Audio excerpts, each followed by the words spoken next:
Untuk klan Luo, itu akan sedikit merepotkan. Jika kamu tidak bisa melakukannya, lupakan saja. Paling-paling, aku akan pergi ke tempat lain. Tahanan darah berkata dengan dingin. Aku bersedia, aku bersedia. Tahanan darah senior, kami akan melakukan apa yang kamu katakan. Luo Junyi mengangguk dan membungkuk. Hahaha, bagus. Daging dan darah anak ini, aku menginginkannya. Tahanan darah senior yang dibicarakan Luo Junyi awalnya aktif di Kabupaten Chongyang, Kabupaten Sangwu, Kabupaten Yunsan dan beberapa kabupaten lainnya. Karena budidaya seni iblis, tahanan darah harus menelan daging dan darah orang yang hidup setiap hari. Dalam beberapa tahun, jumlah orang hilang di Kabupaten Chongyang dan beberapa kabupaten lainnya meningkat pesat.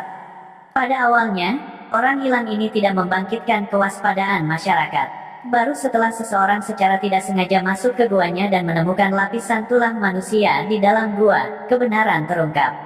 Masalah ini dengan cepat dilaporkan ke tingkat yang lebih tinggi, dan dinasti Ventian dengan cepat mengirim para ahli untuk menangkap tahanan darah. Pada saat yang sama, Sekte Awan Biru juga mengeluarkan hadiah tugas. Setelah murid elit Sekte Awan Biru menerima tugas, mereka juga bergegas. Meskipun seni iblis yang dipupuk oleh tahanan darah itu kuat, pada akhirnya, dia tidak bisa menahan pengepungan begitu banyak ahli. Pada akhirnya, dia terluka parah dan melarikan diri. Pada saat ini, setelah Luo Peiran dihapus, dia dikirim kembali ke keluarga Luo. Pada saat yang sama, Luo Bingkuan juga mengetahui bahwa Luo Zeng masih hidup, dan kekuatannya melonjak dan dia memasuki Sekte Awan Biru. Setelah mengetahui bahwa Luo Zeng tidak hanya tidak mati, tetapi juga memasuki Sekte Awan Biru, Luo Bingkuan pernah jatuh sakit parah. Luo Zeng ditakdirkan untuk memiliki perseteruan hidup dan mati dengannya, dan Sekte Awan Biru adalah tanah suci seni bela diri. Bakat Luo Zeng tidak lebih buruk dari Luo Peiran. Jika dalam 5 atau 10 tahun, kultivasi Luo Zeng berhasil dan dia membunuh jalan kembali ke keluarga Luo, apa yang harus dia lakukan? Tekanan Luo Bingkuan bisa dibayangkan. Setiap kali dia memikirkan Luo Zeng, bahaya tersembunyi ini, dia hampir tidak bisa tidur di malam hari. Namun, di bawah tekanan ini, setelah Luo Bingkuan pulih dari penyakitnya, dia tiba-tiba memiliki 2 atau 3 terobosan. Tidak hanya dia menembus alam bawaan, tetapi dia juga maju ke tahap ketiga bawaan. Secara umum, ketika seorang seniman bela diri mencapai usia tertentu, tulang mereka akan mengeras, dan akan sulit bagi mereka untuk membuat terobosan besar. Luo Bingkuan dapat mencapai tahap ini, dapat dikatakan bahwa itu semua berkat tekanan Luo Zeng. Bahkan jika dia telah mencapai tahap ketiga bawaan, Luo Bingkuan masih tidak berani menganggapnya enteng. Sekte Awan Biru terlalu kuat. Luo Peiran memasuki Sekte Awan Biru, dan hanya menerima sedikit bantuan dari keluarga Xi, keluarga Wang, tetapi kekuatannya meningkat pesat, dan dia dengan cepat menjadi bentuk kehidupan alam bawaan. Jika Luo Zeng diberi cukup waktu untuk tumbuh, dia tetap bukan tandingannya. Pada saat ini, Luo Bingkuan bertemu dengan tahanan darah, yang dikejar kemana-mana. Kekuatan tahanan darah tidak perlu dipertanyakan lagi, tetapi dia terluka parah dan harus bersembunyi, dan akhirnya bersembunyi di ruang bawah tanah keluarga Luo. Karena kekuatan tahanan darah sangat tinggi, Luo Bingkuan tidak mengetahui bahwa tahanan darah bersembunyi di ruang bawah tanah keluarga Luo, tetapi setelah 6 atau 7 orang dari keluarga Luo hilang selama beberapa waktu, Luo Bingkuan menemukan masalahnya. Sekarang, dunia luar menjadi gila tentang tahanan darah yang dikepung, dan dengan kebijaksanaan Luo Bingkuan, dia dengan cepat menyimpulkan bahwa tahanan darah bersembunyi di ruang bawah tanah keluarga Luo. Tidak hanya dia tidak memperingatkan tahanan darah, tetapi dia juga menyembunyikan hilangnya orang-orang keluarga Luo. Di seluruh keluarga Luo, hanya dia dan Luo Junyi yang tahu tentang masalah ini. Luo Junyi tidak hanya tidak melaporkan tahanan darah, tetapi juga menemukan tahanan darah di ruang bawah tanah keluarga Luo, mengambil inisiatif untuk membantunya bersembunyi, dan bahkan menyediakan orang hidup untuk dihisap oleh tahanan darah. Adapun pelayan dan anak-anak lain dari keluarga Luo yang diduga hilang, Luo Junyi secara pribadi memberikannya kepada tahanan darah, dan mereka ditelan oleh tahanan darah. Untuk jangka waktu setelah itu, Luo Bingkuan akan menangkap 1 atau 2 orang yang hidup sesekali dan melemparkan mereka ke ruang bawah tanah tahanan darah, membiarkan tahanan darah memakan mereka untuk membantunya memulihkan kekuatannya. Pada awalnya, Luo Bingkuan melemparkan para terpidana mati sebagai target manusia. Kemudian, tidak ada cukup target manusia. Jadi Luo Bingguan dan Luo Junyi harus secara pribadi pergi keluar untuk menangkap orang. Ini juga mengapa Luo Dalong juga ditangkap dan digunakan sebagai target manusia, karena target manusia keluarga Luo tidak cukup. Alasan terbesar Luo Junyi melakukan ini adalah karena Luo Zeng. Menurut pendapatnya, Luo Zeng akan kembali cepat atau lambat, dan dengan kekuatan tahanan darah, itu sudah cukup untuk berurusan dengan Luo Zeng. Namun, Luo Junyi tidak menyangka Luo Zeng akan kembali secepat ini. Baru setahun sejak Luo Zeng meninggalkan keluarga Luo. Jadi bagaimana jika Luo Zeng meningkat pesat? Dengan kekuatan Luo Bingguan saat ini, dia mungkin bisa mengalahkan Luo Zeng. Namun, untuk berjaga-jaga, Luo Bingguan masih meminta Luo Junyi untuk memberitahu tahanan darah. Tahanan darah belum sepenuhnya pulih dari luka-lukanya, dan kekuatannya baru pulih sekitar 70%, yang jauh dari tahanan darah di puncaknya. Lagi pula, dengan cara Luo Junyi, selain beberapa orang yang hidup, dia tidak bisa mengeluarkan pil ajaib atau obat ajaib. Namun, itu pasti cukup untuk berurusan dengan Luo Zeng. Setelah Luo Bingguan berjalan keluar dari aula, dia terus melompat di atap rumah keluarga Luo, seperti capung yang meluncur ke permukaan air, bergegas menuju aula seni bela diri dengan kecepatan yang sangat cepat. Begitu dia tiba di aula seni bela diri, dia melihat aliran murid keluarga Luo yang terus-menerus berkumpul di sekitar Luo Zeng. Kebanyakan dari mereka berasal dari cabang ketiga, cabang keempat, dan cabang kelima. Di antara mereka, ada juga banyak murid dari cabang kedua dan cabang ketiga.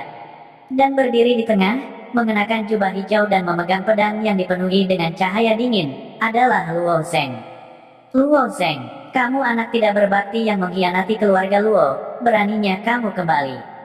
Luo Bingguan berkata dengan suara tegas, mengambil inisiatif untuk menunjukkan kekuatannya. 13 pedang tiba-tiba terbuka, dan 13 pedang tajam terbungkus dalam esensi spiritual ungu, berkedip dengan cahaya ungu. Keluarga Luo adalah rumahku. Mengapa aku tidak berani kembali? Luo Zeng mengangkat kepalanya, tanpa sedikit pun rasa takut di wajahnya. Banyak murid keluarga Luo, karena mereka telah ditindas untuk waktu yang lama, berdiri di sisi Luo Zeng.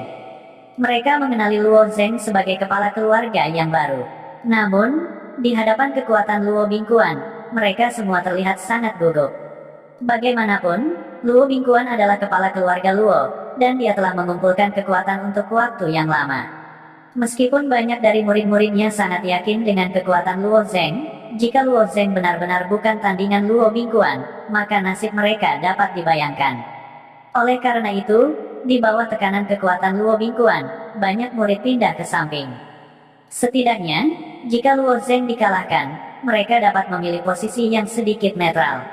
Tetapi pada saat ini, Luo Yusu tiba-tiba berteriak, Luo Zeng adalah kepala keluarga baru kita, mengapa dia tidak bisa kembali? Ketika Luo Dalong melihat ini, dia juga berteriak pada saat yang sama, itu benar, Luo Zeng adalah putra Luo Xiao. Itu hanya hak untuk seorang anak untuk mewarisi bisnis ayahnya, mengapa dia tidak bisa kembali? Sebaliknya, Anda, Luo Bingguan, yang telah melanggar hukum dan merusak bisnis keluarga. Kamu adalah pengkhianat yang mengkhianati keluarga Luo. Di bawah dorongan Luo Yusu dan Luo Dalong, kerumunan terus berteriak. Murid keluarga Luo yang sedikit ragu-ragu yang tampaknya mempertahankan posisi netral terinfeksi oleh atmosfer dan berteriak bersama.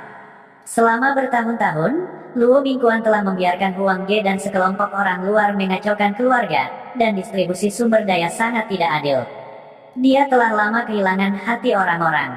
Ketika dia melihat keberanian para murid keluarga Luo, Luo Bingguan berkata dengan dingin, kalian semua ingin mengkhianati keluarga Luo. Kami tidak mengkhianati keluarga Luo. Kami mengkhianati Anda, Luo Bingguan. Keluarga Luo bukan milik Anda sendiri, itu milik semua orang. Dan Anda, Luo Bingguan, pikir itu milik Anda sendiri. Teriak Yusu lagi, kamu mencari kematian. Niat membunuh muncul di mata Luo Bingguan, dan salah satu dari 13 pedang tajam melesat ke arah Luo Yusu. Melihat Luo Bingguan bergerak, hati orang banyak bergetar. Tak satu pun dari mereka bisa melawan Luo Bingguan. Momentum pedang sangat cepat, dan dalam sekejap mata, pedang itu berada di depan Luo Yusu. Pada saat ini, tiba-tiba, cahaya dingin melintas di depan Luo Yusu. Dua suara renyah terdengar, dan pedang itu patah menjadi dua. Luo Zheng dengan lembut melambaikan flowing light sword di tangannya, menatap Luo Bingguan dengan dingin, dan berkata, beginilah caramu, Luo Bingguan, memperlakukan klanmu. Di matamu, anggota keluarga Luo hanya bisa dibantai olehmu, dan kamu dapat membunuh mereka kapanpun kamu mau. Apa perbedaan antara anggota keluarga Luo dan babi? Ya, kamu ingin membunuhku karena perselisihan. Apakah kamu benar-benar berpikir aku anggota keluarga Luo? Luo Bingguan, apakah kamu benar-benar berpikir aku memiliki nama keluarga yang sama denganmu, dan bahwa kita memiliki hubungan darah? Luo Yusu juga berkata dengan dingin. Sekarang, Luo Yusu tidak akan rugi apa-apa. Dia hanya bisa mempercayai Luo Zheng secara membabi buta, dan percaya pada kekuatan Luo Zheng. Pada akhirnya, itu membuktikan bahwa dia tidak mempercayai orang yang salah. Luo Zheng memang bisa melindunginya tanpa goresan. Dalam keadaan seperti itu, Luo Yusu secara alami tidak memiliki keraguan.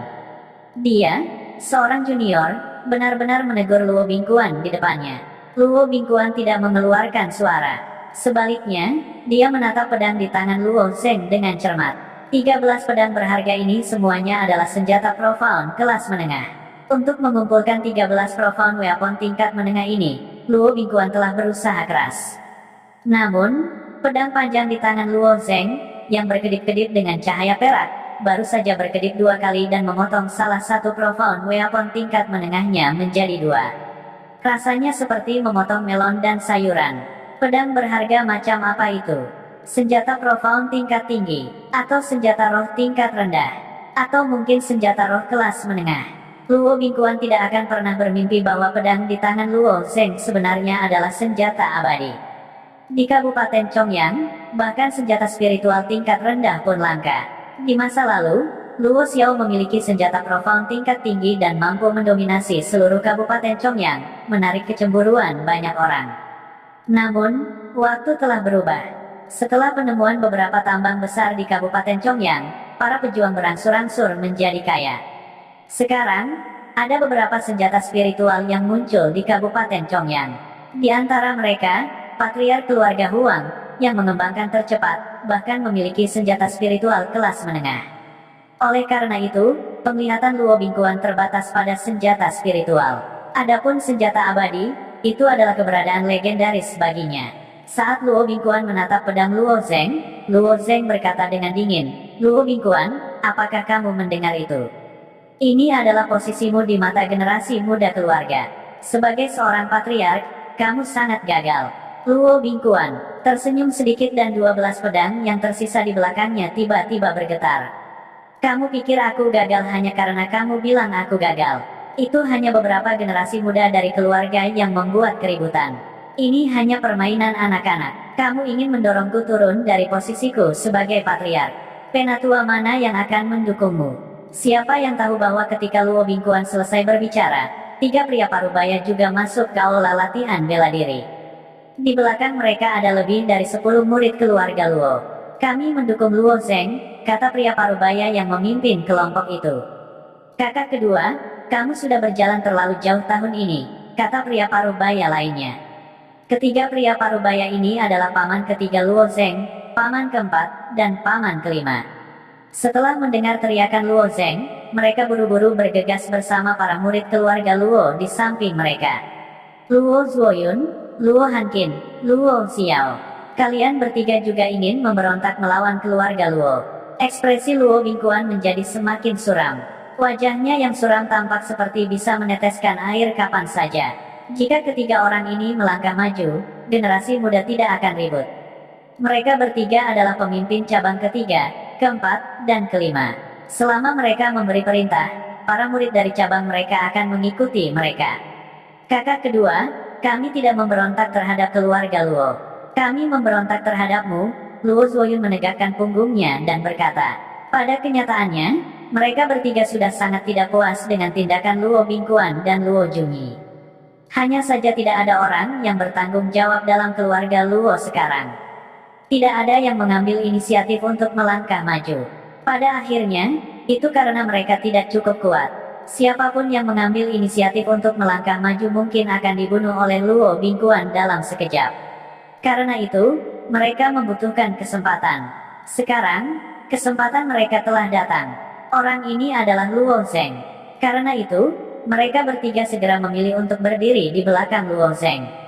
Mendengar kata-kata Luo Zuoyun, Luo Bingguan menghela nafas dan kemudian mencibir, "Baiklah, baiklah."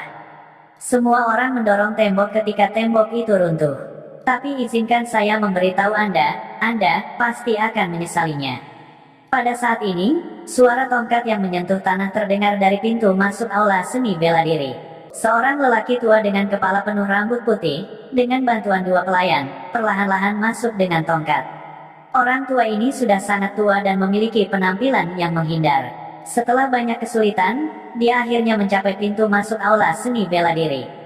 Setelah menarik napas dalam-dalam, dia berkata dengan suara serak, "Luo Bingguan, kami tidak akan menyesalinya." Orang tua ini adalah penatua dari keluarga Luo. Dia dianggap sebagai kakek Luo Xiao dan kakek buyut Luo Zheng, Luo Jin. Penatua ketiga ada di sini. Kakek buyut juga ada di sini. Bukankah dia bilang dia tidak bisa berjalan lagi? Kakek buyut juga mendukung Luo Zheng. Hari ini, kita harus bekerja sama untuk menarik Luo Bingguan turun dari kudanya yang tinggi. Banyak murid keluarga Luo terlibat dalam diskusi panas. Karena Luo Jin terlalu tua, dia jarang muncul di depan orang. Namun, dia masih orang tertua di keluarga Luo. Meskipun dia sudah sangat tua sehingga dia hampir tidak bisa berjalan lagi, tidak ada yang berani mengabaikan kata-katanya. Bagaimanapun, dalam keluarga, kekuatan bukanlah satu-satunya hal yang penting. Senioritas juga penting. Penatua ketiga, kamu juga, Luo Bingguan terdiam. Bahkan penatua ketiga ini, yang menjual kotoran, telah keluar untuk ikut bersenang-senang. Apakah tidak ada seorang pun di keluarga Luo yang mendukung saya? Kalian semua hanya mengambil kesempatan untuk menimbulkan masalah karena Luo Zheng sudah kembali. Aku akan memotong Luo Zheng menjadi beberapa bagian nanti. Saya tidak tahu apa yang harus Anda katakan saat itu. Memikirkan hal ini, kebencian Luo Bingguan terhadap Luo Zheng semakin dalam. Luo Zheng berjalan melewati kerumunan dan datang ke sisi Luo Jin. Dia membungkuk kepada Luo Jin dan berkata, "Kakek buyut."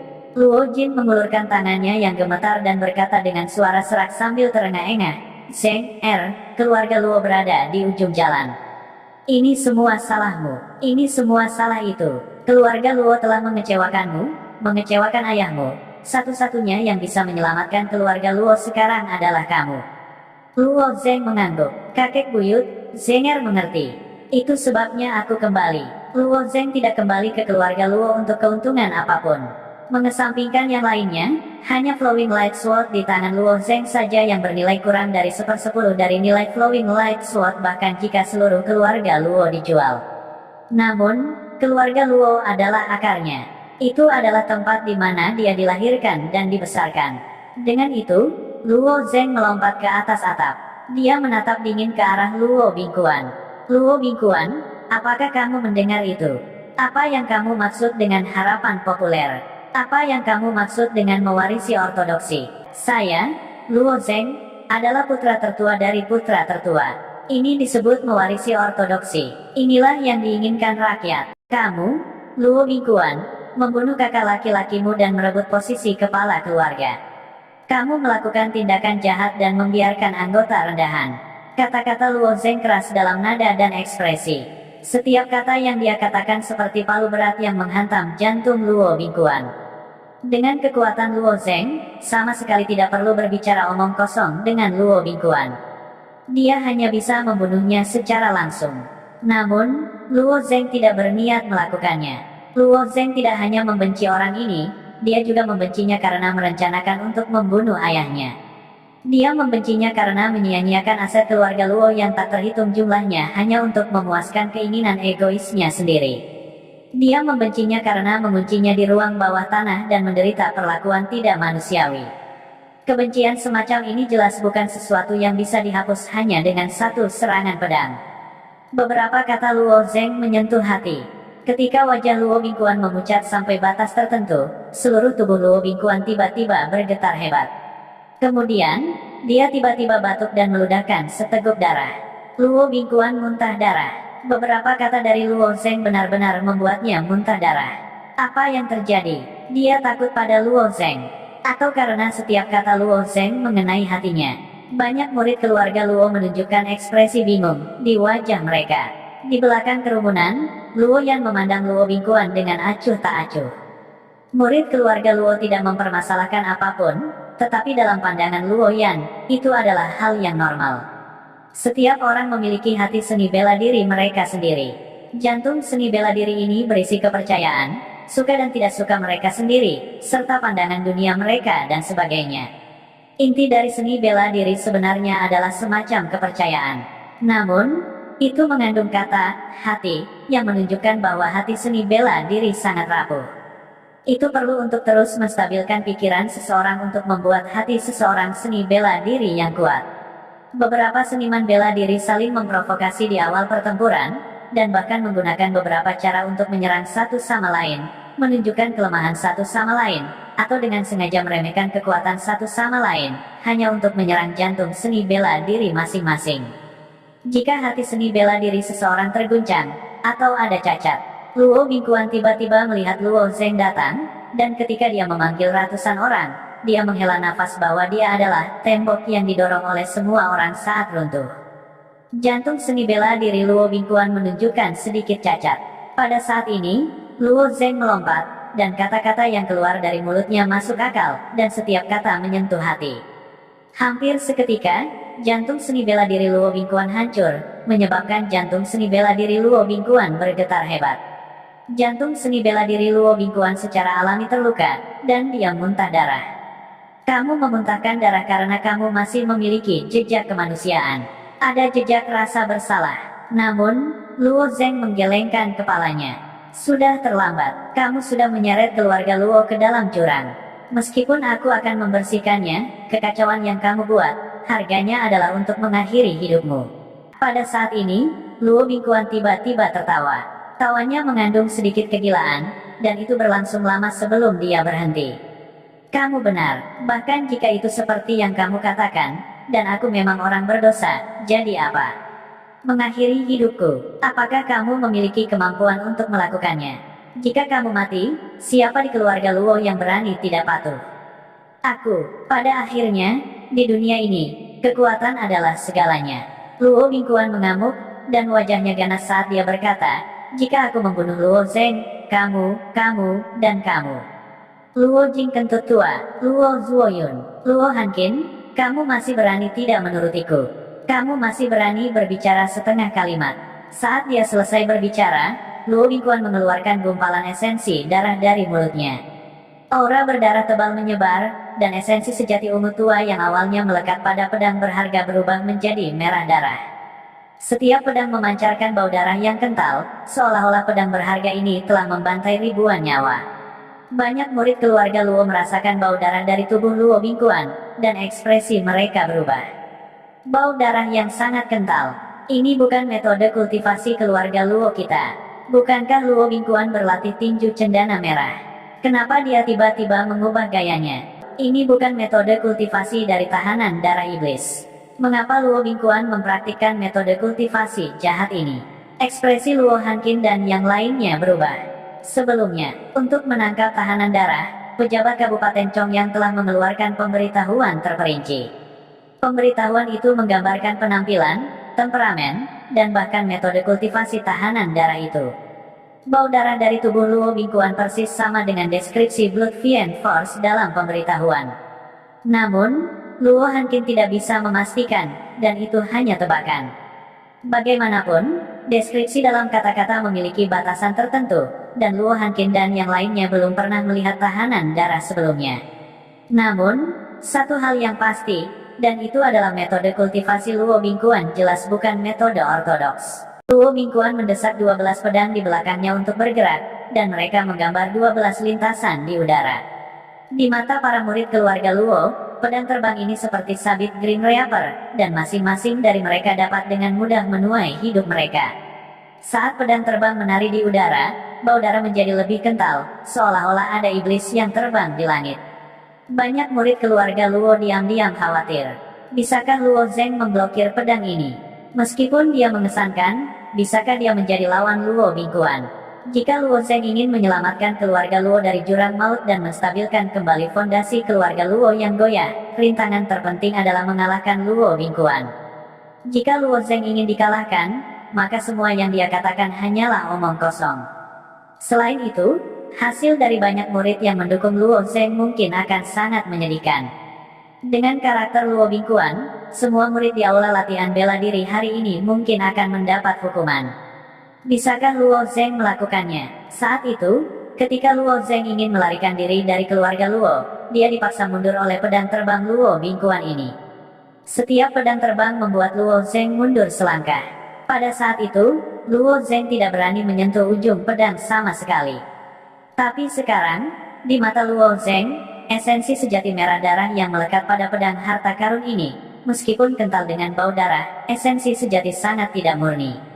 Ini adalah tanda bahwa fondasi seorang seniman bela diri tidak stabil. Di Burning Heaven Imperial City, esensi sejati murid cabang keluarga kecil manapun jauh lebih murni daripada esensi sejati Luo Bingkuan. Di mata para murid keluarga Luo, pedang harta karun ini seperti ular berbisa yang ingin melahap orang. Tapi di mata Luo Zheng, mereka tidak lebih dari serangga kecil yang bahkan tidak layak disebut. Melihat 12 pedang harta karun menyebar dan mengelilinginya dari 12 arah yang berbeda, wajah Luo Zheng menunjukkan senyum dingin. Dia dengan ringan melompat turun dari atap, menginjak dinding halaman, dan dengan liar bergegas menuju Luo Bingkuan. Satu pedang demi satu menembak ke arah Luo Zheng, mencoba menghentikannya untuk bergerak maju. Namun, Luo Zheng seperti monyet yang lincah. Setiap kali pedang harta karun ini menikam ke arah Luo Zheng, mereka selalu berada beberapa inci darinya. Luo Zheng selalu bisa menghindari pedang harta karun ini dengan gerakan terkecil. Adegan ini menyebabkan sebagian besar murid keluarga Luo gemetar ketakutan. Lagi pula, menurut mereka, selama Luo Zheng mengambil satu langkah yang salah, tubuhnya akan langsung memiliki 12 lubang lagi. Tetapi para tetua keluarga Luo yang sedikit lebih kuat dapat melihat kekuatan teknik gerakan Luo Zheng. Luo Zheng sama sekali tidak menempatkan 12 pedang ini di matanya. Dia hanya menunggu sampai pedang ini berjarak sekitar 1 kaki darinya sebelum dia mulai menghindar. Hanya mereka yang memiliki keyakinan mutlak pada kecepatan dan teknik gerakan mereka sendiri yang berani melakukannya. Luo Zheng sebenarnya sekuat ini. Setelah melewati dinding halaman, Luo Zheng melompat ke platform kecil. Tepat sebelum kaki Luo Zheng menyentuh tanah, dia mendengar cibiran Luo Bingkuan. Luo Zheng, apakah kamu benar-benar berpikir kamu dapat menghindari pedangku? Aku sudah tahu bahwa kamu akan menginjak platform ini. Mari kita lihat bagaimana kamu menghindar kali ini. Begitu suara Luo Bingkuan jatuh, 12 pedang terbang tiba-tiba melesat ke arah platform. Luo Zheng saat ini di udara dan tidak bisa menghindar sama sekali. Mati untukku. Wajah Luo Bingkuan menunjukkan ekspresi ejekan. Anak ini masih terlalu berpengalaman. Jika dia telah berkultivasi di Sekte Awan Biru selama 8 hingga 10 tahun, dia takut dia tidak akan menjadi lawan Luo Zheng. Tapi sekarang, meskipun Luo Zheng memiliki terobosan, dia juga membuat terobosan. Selain itu, tahanan darah telah memberikan kekuatan darah jahat kepadanya, memungkinkan kekuatannya meningkat dengan pesat. Luo Zheng, kamu bukan tandinganku. Tidak, kamu tidak bisa melompat ke sana. Seorang murid keluarga Luo berteriak. Luo Bingkuan sangat jahat. Dia berencana memasang jaring yang tak terhindarkan di platform kecil itu sejak awal. Serangan di awal mungkin tipuan. Beberapa murid keluarga Luo bahkan menutup mata mereka saat ini dan tidak berani menonton sama sekali. Adegan berikutnya sudah terbentuk di benak mereka. Tubuh Luo Zheng pasti memiliki 12 lubang berdarah. Bahkan beberapa tetua keluarga Luo yang memiliki penglihatan yang lebih baik saat ini memiliki ekspresi yang agak jelek di wajah mereka. Mereka tidak menyangka bahwa Luo Zheng akan dengan mudah jatuh ke dalam perangkap Luo Bingkuan. Bahkan Luo Dalong dan Luo Yusu mengepalkan tangan mereka rat-rat, berharap keajaiban terjadi. Namun, Luo Yan berdiri di belakang kerumunan dan tidak bisa menahan diri untuk tidak menggelengkan kepalanya dan mendesah pelan. Dengan tubuh tirani dan abnormal kakaknya, bahkan jika pedang ini langsung menusuknya, mereka mungkin tidak akan bisa meninggalkan bekas. Dia tidak tahu ekspresi apa yang akan dimiliki wajah Luo Bingkuan ketika dia melihat pemandangan ini. Kakaknya akan memukulinya sampai mati. Wajah Luo Bingkuan menunjukkan ekspresi kegembiraan. Untuk membuat Luo Zeng mati lebih menyedihkan, dia bahkan mencoba untuk mengikis spiritual di tubuhnya untuk meningkatkan kekuatan pedang terbang sebesar 50%. Pedang terbang ini tidak hanya dapat menembus tubuh Luo Zeng, tetapi juga dapat menembus tubuhnya, meninggalkan 24 lubang berdarah. Namun, saat pedang terbang itu menikam Luo Zeng, kegembiraan di wajah Luo Bingguan tiba-tiba membeku. Sebaliknya, itu digantikan oleh wajah penuh keraguan, seolah-olah ada yang salah dengan matanya. Mengapa Luo Zeng tidak tertusuk oleh pedang terbangnya?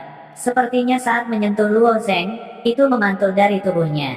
Bagaimana ini mungkin? Jika itu telah dipantulkan oleh ki spiritual pelindung Luo Zeng, masih ada sedikit kemungkinan. Namun, pedang terbang itu jelas menusuk tubuh Luo Zeng. Bisakah tubuh manusia menjadi tirani sejauh ini? Mustahil. Ini adalah pedang terbang yang digerakkan oleh Evil Blood Force. Meskipun kekuatan darah jahat adalah teknik budidaya kelas bumi, kekuatan darah jahat berjalan di jalur pembantaian. Mengolahnya adalah 2 kali hasil dengan setengah usaha, dan kekuatannya jauh melampaui teknik kultivasi lain dari tingkat yang sama. Itu sebanding dengan teknik kultivasi kelas surga. Banyak murid keluarga Luo tercengang ketika mereka melihat adegan ini. Secara teori, semakin kuat kinerja Luo Zeng, semakin baik. Masalahnya adalah penampilan Luo Zeng saat ini tiba-tiba melampaui imajinasi mereka. Di mata para murid keluarga Luo Bingguan adalah eksistensi tertinggi. Dia memiliki kekuatan untuk memutuskan hidup dan mati seluruh keluarga Luo. Ini bukan karena hal lain, tetapi karena dia cukup kuat untuk membunuh siapapun di keluarga Luo dalam sedetik. Siapa yang tidak berani menerima ini? Satu kata, mati. Namun, menghadapi serangan kekuatan penuh Luo Bingguan, tubuh Luo Zeng telah memblokirnya. Kedua belas pedang terbang bahkan tidak mampu mematahkan kulit Luo Zeng dan langsung terpental. Ini pasti kekebalan legendaris, seorang murid keluarga Luo bergumam. Luo Jin, yang sudah tua dan rabun, melihat pemandangan ini dan 2 garis air mata keruh mengalir dari sudut matanya. Suara seraknya dipenuhi dengan emosi, surga memiliki mata. Luo Xiao, kamu bisa mati dalam damai, kamu memiliki penerus yang layak. Luo Zeng memandang Luo Bingguan yang tercengang dan berkata dengan dingin, katakan padaku, bagaimana aku bisa menghindar? Aku bahkan tidak berpikir untuk menghindar, meskipun kita berdua berada di tahap ketiga Xiantian, tapi aku khawatir kamu tidak bisa menghindarinya, bayangkan jarak di antara kita. Setelah mengatakan itu, Luo Zeng sekali lagi melompat dari platform kecil dan bergegas menuju Luo Bingguan. Luo Bingguan tidak bodoh. Dia telah mempersiapkan pukulan terkuatnya untuk waktu yang lama, tetapi itu tidak berpengaruh pada Luo Zeng. Ini menunjukkan bahwa Luo Zeng, didorong oleh ketakutan yang sangat besar, Luo Bingguan hanya memiliki satu pikiran di benaknya, dan itu adalah melarikan diri. Tapi bagaimana kecepatan Luo Bingguan bisa dibandingkan dengan Luo Zeng? Ketika Luo Zeng benar-benar meningkatkan kecepatannya, Luo Zeng hampir mengejarnya dalam waktu singkat. Dalam situasi kritis ini, Luo Bingguan hanya bisa berteriak keras, "Senior, selamatkan aku." Pada saat ini, Luo Zeng sudah berada di belakang Luo Bingguan dan berkata dengan suara dingin, bahkan jika dewa ada di sini, dia tidak akan bisa menyelamatkanmu. Setelah mengatakan itu, Luo Zeng meninju punggung Luo Bingguan. Luo Bingguan, yang menderita pukulan berat, menabrak sebuah rumah. Pada saat ini, suara dingin datang dari tidak jauh, siapa yang berani menyakiti muridku? Aku akan menelanmu hidup-hidup. Tidak jauh, sosok merah darah terbang dengan kecepatan yang sangat cepat. Luo Junyi juga mengikuti di belakang tanpa henti. Secara alami, Luo Junyi mendengar teriakan minta tolong dari Luo Bingguan. Apa? Luo Zeng mengalahkan Luo Bingguan. Luo Junyi tidak bisa menerima kenyataan itu. Kemudian, dia mendengar tahanan darah memanggil Luo Bingguan sebagai muridnya. Dia terkejut. Sejak kapan Luo Bingguan menjadi murid tahanan darah? Meskipun Luo Junyi tahu bahwa Luo Bingguan telah menyembunyikan tahanan darah di keluarga Luo untuk melawan Luo Zeng, dia tidak benar-benar menyetujui tahanan darah. Lagi pula, tahanan darah bukanlah orang yang benar. Dia menelan orang hidup-hidup dan menghisap darah mereka. Tindakan ini membuat rambut orang berdiri. Bahkan bekerja dengan seseorang seperti tahanan darah seperti meminta kulit harimau. Suatu hari, tahanan darah akan menggigit balik. Namun, karena keberadaan Luo Zeng, Luo Bingguan tidak punya pilihan selain membuat pilihan ini. Luo Junyi mengerti. Namun, Luo Junyi tidak tahu bahwa Luo Bingguan telah menjadi murid tahanan darah. Meskipun dia tidak mengerti, dia tidak punya banyak waktu untuk memikirkannya. Bagaimanapun, ini adalah saat yang kritis. Luo Zeng menabrakkan Luo Bingguan ke dalam rumah dan melompat masuk. Meskipun pukulan Luo Zeng hanya mengerahkan 40% dari kekuatannya, itu sudah cukup untuk membuat Luo Bingguan menderita. Setelah beberapa saat, Luo Zeng menyeret seseorang keluar dari rumah. Wajah orang itu berlumuran darah dan dia tampak putus asa. Itu adalah Luo Bingguan. Dengan pukulan biasa, Luo Bingguan telah dikalahkan oleh Luo Zeng. Para murid keluarga Luo menghela nafas dalam hati mereka. Sepertinya mereka telah meremehkan kekuatan Luo Zeng. Pada saat ini, semua orang melihat sosok berwarna darah muncul tidak jauh. Saat mereka melihat orang itu, ekspresi mereka berubah drastis. Seluruh tubuh orang itu berwarna merah cerah. Seolah-olah kulit di permukaan telah terkelupas, hanya menyisakan daging dan darah di bawahnya. Bau darah yang tak ada habisnya tercium dari tubuh orang itu. Itu membuat orang bertanya-tanya apakah mereka berada di tengah-tengah Shuro. Tidak perlu melihat wajah orang itu. Hampir semua orang langsung mengenalinya. Ogre terkenal ini telah dijelaskan secara rinci dalam pengumuman resmi. Ini tahanan darah. Dia sebenarnya ada di rumah kita. Dia benar-benar menyebut Luo Bingguan muridnya. Mungkinkah Luo Bingguan telah mengakui dia sebagai tuannya? Tidak heran bau darah pada Luo tubuh Bingguan sangat kuat. Ternyata dia benar-benar mempelajari Blood Killing Force, Blood Prisoners. Tidak heran orang-orang di keluarga itu hilang. Jadi, murid keluarga Luo tidak kuat, tetapi mereka tidak bodoh. Meskipun hilangnya anggota keluarga Luo telah disegel dengan ketat oleh Luo Bingguan, bagaimana hilangnya orang yang masih hidup bisa dirahasiakan? Hanya saja Luo Bingguan telah menyegel berita dan tidak mengizinkan siapapun untuk membahas masalah ini. Meskipun beberapa orang menganggapnya aneh, mereka tidak mengaitkannya dengan tahanan darah. Sekarang, saat semua orang melihat tahanan darah, mereka secara alami memahami hal-hal ini. Orang yang disebut seperti iblis itu sebenarnya bersembunyi di rumah mereka, dan bahkan menjadi tuan mereka yang tinggal di rumah mereka. Tahanan darah melayang di udara, rambutnya berkibar di belakang kepalanya.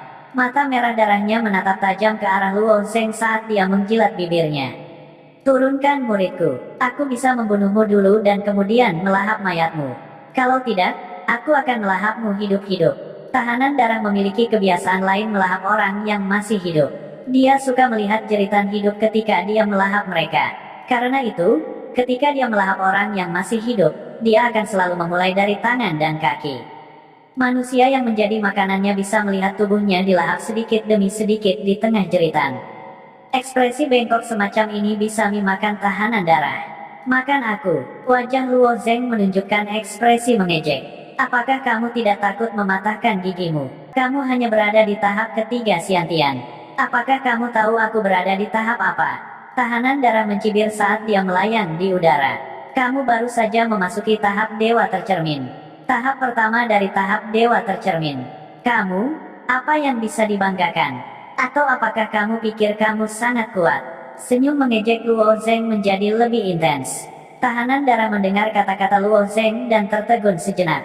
Awalnya, tahanan darah berpikir bahwa bocah ini hanyalah makhluk hidup Xiantian dan tidak tahu bahwa dia berada di tahap dewa tercermin. Dia tidak menyangka bahwa pihak lain akan segera menyatakan tingkat kultivasinya tanpa sedikit pun kepanikan di wajahnya. Ini membuat tahanan darah merasa ada yang tidak beres. Namun, tahanan darah tidak tahu apa yang salah. Kesenjangan antara bentuk kehidupan Xiantian dan tahap dewa tercermin sangat besar. Tidak berlebihan untuk mengatakan bahwa perbedaan antara keduanya seperti perbedaan antara langit dan bumi. Meskipun Blood Prisoner belum sepenuhnya memulihkan kekuatannya, dia mengolah Dao of Slaughter. Kekuatannya sudah melampaui seniman bela diri dari tingkat yang sama. Bentuk kehidupan Xiantian sama sekali tidak memenuhi syarat untuk berada di matanya. Sejak kapan makhluk hidup Xiantian memandang rendah panggung dewa tercermin? Faktanya, tahanan darah juga dibatasi oleh pengetahuannya sendiri yang terbatas. Inilah mengapa tahanan darah tidak tahu mengapa Luo Zeng tidak panik. Mungkinkah ada seseorang yang lebih kuat di belakangnya? Secara alami, dia tidak tahu bahwa kekuatannya sendiri dapat dianggap layak di Kabupaten Wilayah Timur.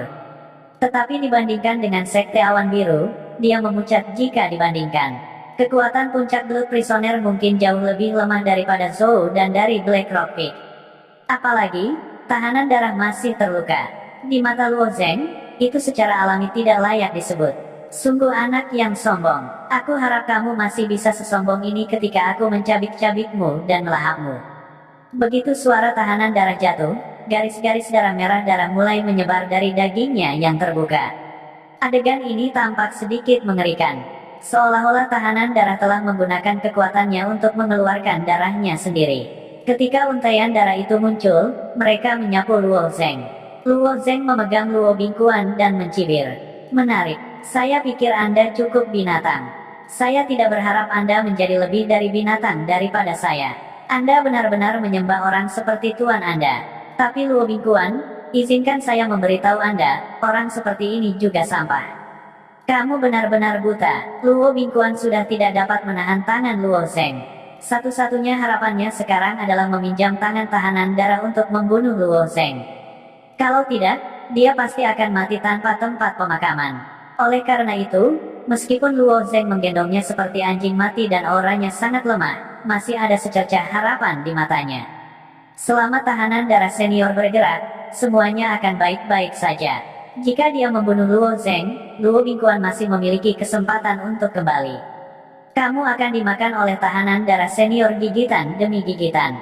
Hasil akhirnya akan tetap sama. Luo Bingkuan tertawa keras. Setelah tertawa beberapa kali, dia mulai terengah-engah. Apakah begitu? Luo Zheng tampaknya benar-benar mengabaikan untaian darah yang mengalir ke arahnya. Sebaliknya, dia terus berkata kepada Luo Bingkuan, kalau begitu aku akan membiarkanmu hidup sedikit lebih lama. Aku akan membiarkanmu melihat betapa lemahnya tahanan darah senior, yang kamu pikir kamu andalkan. Dengan itu, Luo Zheng dengan santai melemparkan Luo Bingkuan menuju untaian darah. Tahanan darah awalnya ingin membunuh Luo Zheng dengan cara yang luar biasa. Ketika dia mendengar kata-kata Luo Zheng, keganasan di matanya meningkat. Dia berkata dengan dingin, benar-benar tidak banyak makhluk hidup Conate yang berani bertindak begitu arogan di depanku. Aku harap kamu tidak akan menyesali ini. Menyesal, Luo Zheng menggelengkan kepalanya. Dia tidak menghindar, tetapi malah mengulurkan tangannya. Dan malah membiarkan untaian darah membungkus lengannya. Melihat adegan ini, hati anggota keluarga Luo langsung tegang. Menurut pendapat mereka, Luo Zheng adalah murid dari Sekte Awan Biru. Tidak akan sulit baginya untuk mengalahkan Luo Bingkuan setelah berlatih di Sekte Awan Biru. Tapi iblis itu, tahanan darah. Bahkan seseorang yang baru saja memasuki alam penerangan dewa adalah keberadaan seperti dewa bagi para praktisi bela diri dari Kabupaten Chongyang. Di daerah di mana bahkan makhluk hidup Conate bisa memerintah tertinggi, bukankah pembudidaya alam penerangan dewa akan menjadi dewa? Luo Zheng mengulurkan tangannya, dan sepertinya dia masih terikat oleh untaian darah yang dilepaskan oleh tahanan darah.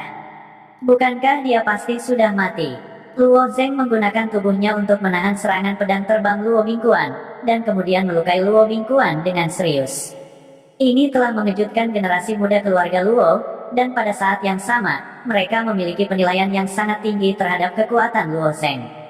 Meskipun evaluasinya tinggi, tetapi seperti situasi di kompetisi puncak Sekte Awan Biru, tidak ada yang akan benar-benar percaya bahwa Luo Zheng, dengan kultivasi tahap kedua Xiantian, dapat mengalahkan Zhou Dan, yang berada di ranah refleksi surgawi. Sekarang Luo Zheng berada di tahap ketiga Xiantian, tetapi bagaimana dia bisa bertarung melawan penjara darah ranah refleksi surgawi? Hal semacam ini, kecuali jika dilihat dengan mata kepala sendiri, sulit dipercaya. Setelah penjara darah melepaskan pembuluh darah yang melilit lengan Luo Zheng, pembuluh darah itu seperti ribuan cacing kecil, mengebor ke dalam kulit Luo Zheng. Pembuluh darah ini berisi presisi penjara darah itu sendiri, serta aura pembunuh yang kuat. Bahkan pelat besi setebal 1 inci pun bisa ditembus. Penjara darah biasanya menyedot daging dan darah orang, mengandalkan pembuluh darah ini untuk mengebor ke dalam tubuh orang dan melahapnya. Orang-orang yang dimangsanya hanya akan tersisa kulit dan tulang manusia yang kering, nasib yang sangat menyedihkan. Berat, berteriak nyaring. Senyum kejam muncul di wajah tanpa kulit Suetu. Tetapi ketika penjara darah dibor, dia tiba-tiba merasa ada sesuatu yang salah. Sulur darahnya yang tidak bisa dihancurkan tidak bisa menembus kulit Luo Zheng. Bagaimana ini bisa terjadi? Dibandingkan dengan Luo Bingkuan, penjara darah memiliki pandangan yang lebih langsung dari tubuh tirani Luo Zeng. Ini karena Luo Bingkuan telah menggunakan pedang terbang untuk membunuh Luo Zeng, dan pedang terbang itu hanya dikendalikan oleh sejumlah kecil esensi sejati. Setelah dipantulkan oleh Luo Zeng, Luo Bingkuan hanya merasa bahwa ini tidak terbayangkan. Dia bahkan bertanya-tanya apakah Luo Zeng memiliki semacam senjata sihir pelindung yang unik. Adapun penjara darah, ia langsung menggunakan esensi sejatinya untuk membentuk pembuluh darah yang mengebor ke kulit Luo Zeng. Umpan balik dari pembuluh darah ini sangat intuitif. Kekuatan kulit Luo Zeng telah jauh melebihi imajinasinya. Pembuluh darah yang tak terkalahkan itu sama sekali tidak berpengaruh pada Luo Zeng. Saat penjara darah tertegun, Luo Zeng mencibir, bukankah melelahkan melayang di udara? Turun di sini. Saat dia selesai berbicara, tangan Luo Zeng yang terbungkus pembuluh darah tiba-tiba mengepal. Dia dengan paksa menarik ke tanah, dan pada saat yang sama memukulkan tinjunya ke tanah. Kekuatan yang luar biasa menciptakan kawah besar di tanah. Suara pukulan ini bahkan belum hilang ketika ada suara, bang. Suara ini adalah suara penjara darah yang tiba-tiba diseret oleh Luo Zeng. Penjara darah jatuh ke tanah dengan kecepatan yang sangat tinggi. Retakan yang tak terhitung jumlahnya muncul di tanah, dan tidak terlalu jauh dari Luo Zeng adalah lubang berbentuk manusia. Dari lubang itu, bau darah tercium. Bau darah yang kuat membuat mual. Setelah beberapa saat, air terjun darah tiba-tiba keluar dari lubang. Darah berceceran di tanah sekitarnya, dan lempengan batu di tanah segera berubah menjadi hitam. Pada saat yang sama, ada suara mendesis, dan dalam sekejap, lempengan batu meleleh.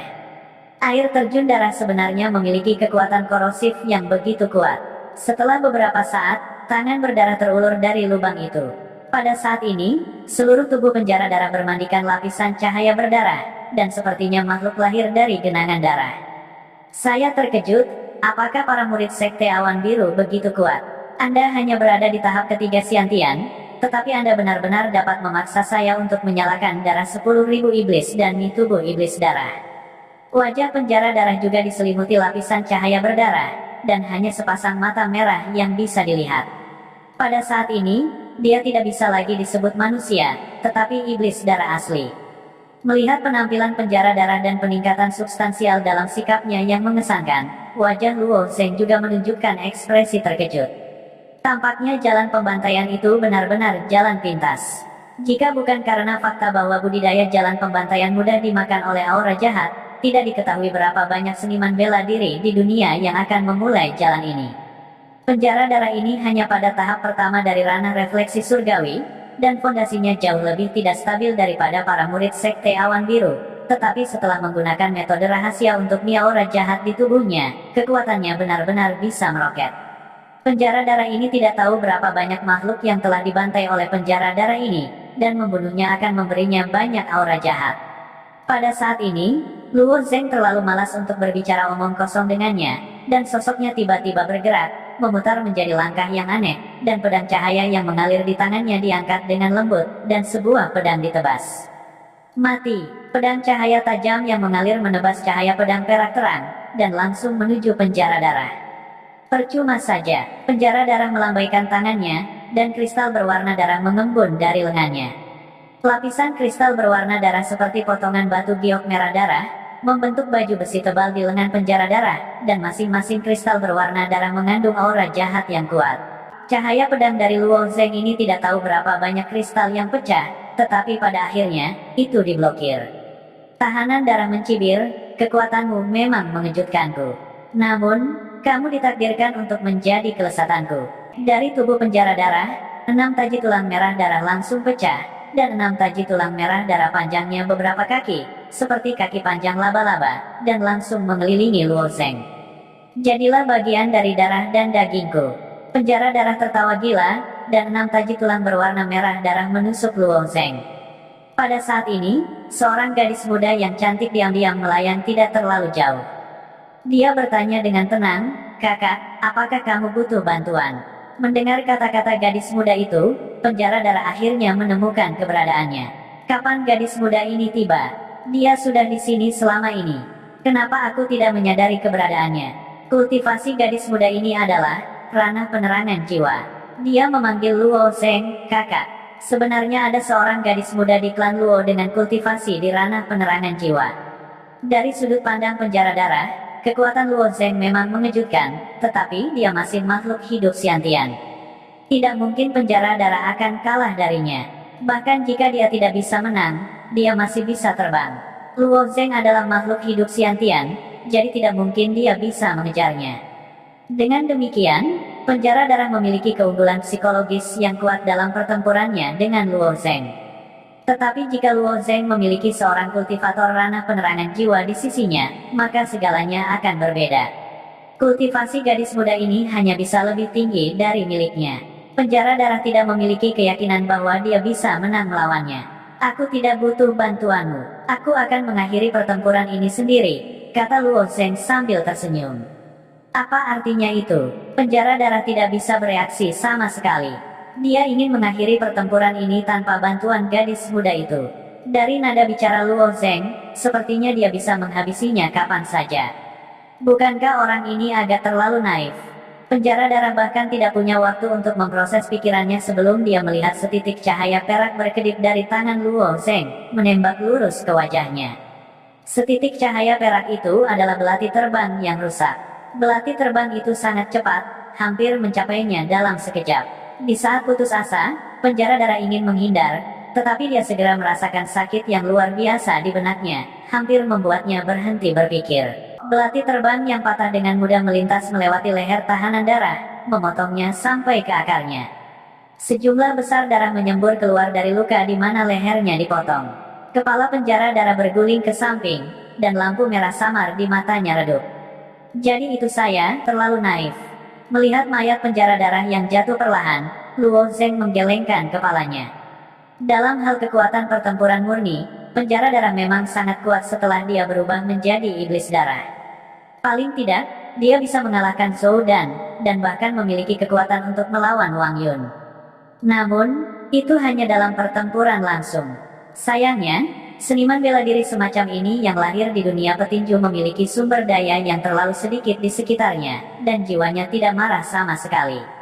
Ketika dihadapkan dengan penusuk jiwa Luo Zeng, tidak ada cara baginya untuk melawan. Jika Luo Zeng tidak ingin mengakhiri pertempuran ini dengan cepat, dia bisa mengandalkan serangan Soul Piercing untuk mengaduk pikiran penjara darah menjadi pasta, mengubahnya menjadi idiot. Sebaliknya, seniman bela diri yang lahir di Sekte Awan Biru memiliki jiwa yang sangat kuat, atau mereka memiliki metode khusus untuk melindungi jiwa mereka sendiri. Ketika penjara darah meninggal, seutas ki jahat muncul dari tubuh penjara darah. Dalam keadaan normal, Evil Ki tidak memiliki warna. Hanya ketika tebal sampai batas tertentu itu akan menunjukkan warna merah muda, kecuali sejumlah besar Evil Ki kental. Namun, ki jahat penjara darah ini ternyata berwarna merah tua. Begitu banyak Evil Ki. Berapa banyak makhluk yang telah dibantai orang ini? Luo Zeng berpikir ringan. Untaian Evil Ki itu terus-menerus memasuki tubuh Luo Zeng, berkumpul di tubuh Luo Zeng. Sebaliknya, ki jahat yang diperoleh Luo Zeng dari membunuh orang-orang itu bahkan tidak layak disebut. Setelah sekitar selusin napas waktu, ki jahat di tubuh penjara darah akhirnya berkumpul di tubuh Luo Zeng, akhirnya berubah menjadi 3 kristal darah merah tua. 3 kristal berwarna darah. Apakah ini 3 bagian dari ki jahat? Luo Zeng dapat merasakan bahwa ketiga kristal merah darah ini adalah jenis energi khusus. Energi ini terbentuk dari kutukan ribuan makhluk sebelum mereka mati. Sangat mudah untuk membayangkan bahwa kutukan yang ditinggalkan oleh makhluk ketika mereka mati bukanlah hal yang baik. Namun, ada pro dan kontra untuk semuanya. Meskipun Evil Ki bisa menjadi bumerang, jika digunakan, kekuatannya akan sangat luar biasa. 3 bagian dari ki jahat ini bersembunyi di tubuh saya dan berbahaya bagi saya. Untungnya, saya telah membuat koneksi dengan Gunung Pedang Pembantaian dan dapat menyimpan ki jahat di sana. Dengan pikiran, 3 bagian dari Evil Ki menghilang. Luo Zeng kemudian merasakan gelombang energi yang datang dari bagian tertentu dari tubuhnya. Menyimpan ki jahat di Gunung Pedang Pembantaian. Jadi sesederhana itu. Seperti yang dipikirkan Luo Zeng, sesosok sedang melarikan diri tidak jauh. Luo Junyi yang mengikuti di belakang penjara darah. Bagaimana mungkin Luo Junyi berpikir bahwa Luo Zeng akan membunuh penjara darah dengan begitu mudah? Itu penjara darah yang dikejar oleh pemerintah dan Sekte Awan Biru. Kekuatan penjara darah ini hampir tak terkalahkan di kabupaten ini. Bahkan jika pemerintah dan Sekte Awan Biru mengirim banyak tuan untuk mengepung penjara darah, dia masih berhasil melarikan diri. Sekarang, Luo Zeng telah memotong lehernya dalam sekejap. Luo Junyi hanya merasakan dingin di punggungnya. Wajah Luo Junyi pucat pasi.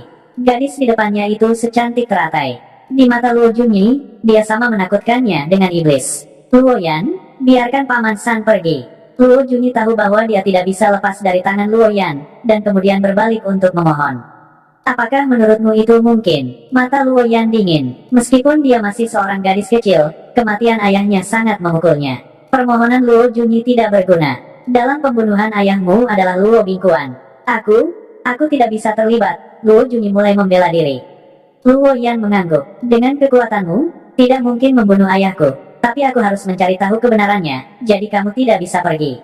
Luo Junyi tiba-tiba tersedak. Luo Junyi adalah pria paling tampan di keluarga Luo. Tetapi pada saat ini, wajahnya menunjukkan ekspresi muram, dan 3 kotak besi dengan kilau logam muncul di tangannya.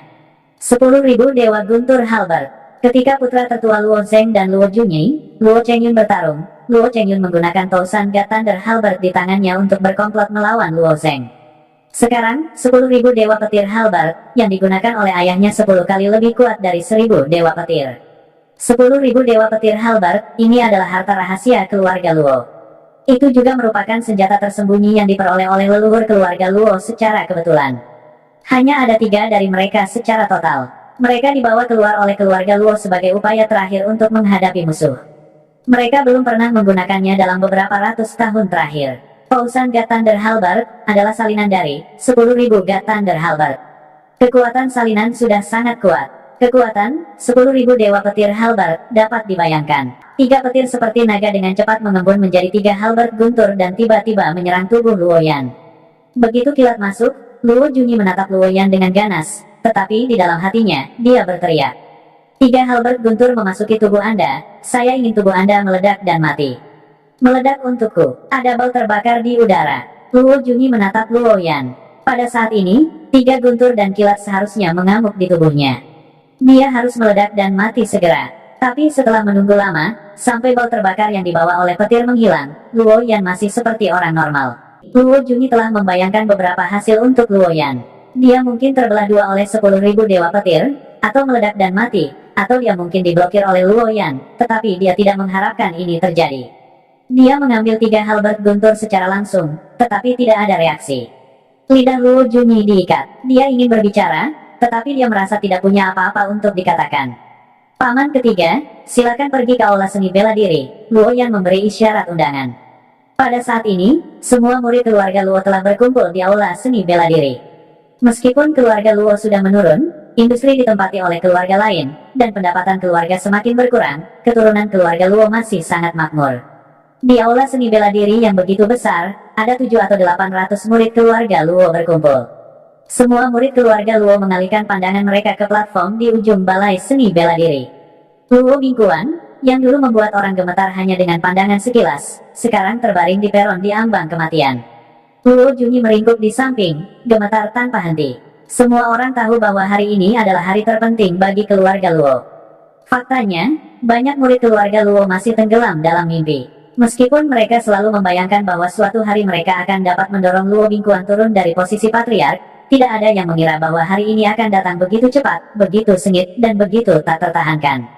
1 kaki Luo Zeng di pintu keluarga Luo seperti menarik kayu busuk, membuat sesuatu yang bahkan tidak berani mereka pikirkan menjadi kenyataan. Mulai hari ini dan seterusnya, keluarga Luo kemungkinan besar akan berubah.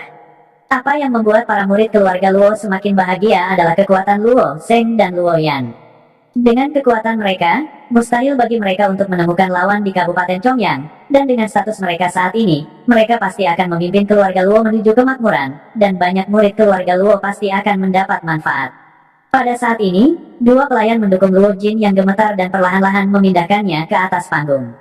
Meskipun Luo Zeng telah menggulingkan Luo Bingkuan dan merupakan kandidat paling populer untuk posisi patriark, Luo Zeng tidak cocok untuk mengendalikan situasi secara keseluruhan. Luo Zeng membutuhkan orang tua yang terhormat untuk mengumumkan semuanya. Meskipun Luo Zeng memiliki kekuatan, dia masih junior dalam keluarga. Meskipun keluarga Luo adalah keluarga yang tidak penting di dinasti Van Heaven, itu masih lengkap. Banyak hal dalam keluarga tidak hanya bergantung pada kekuatan, tetapi juga pada gengsi dan senioritas seseorang. Jika Luo Zheng hanya mengandalkan kekuatannya sendiri untuk mengambil posisi patriark, lalu apa perbedaan antara dia dan Luo Bingguan? Setelah naik ke atas panggung, Luo Jin menarik napas dalam-dalam 2 kali. Pada usianya, tidak peduli apa yang terjadi, akan sulit baginya untuk menjadi sangat bersemangat. Namun, pada saat ini, sepasang mata kuning redupnya bersinar kegirangan.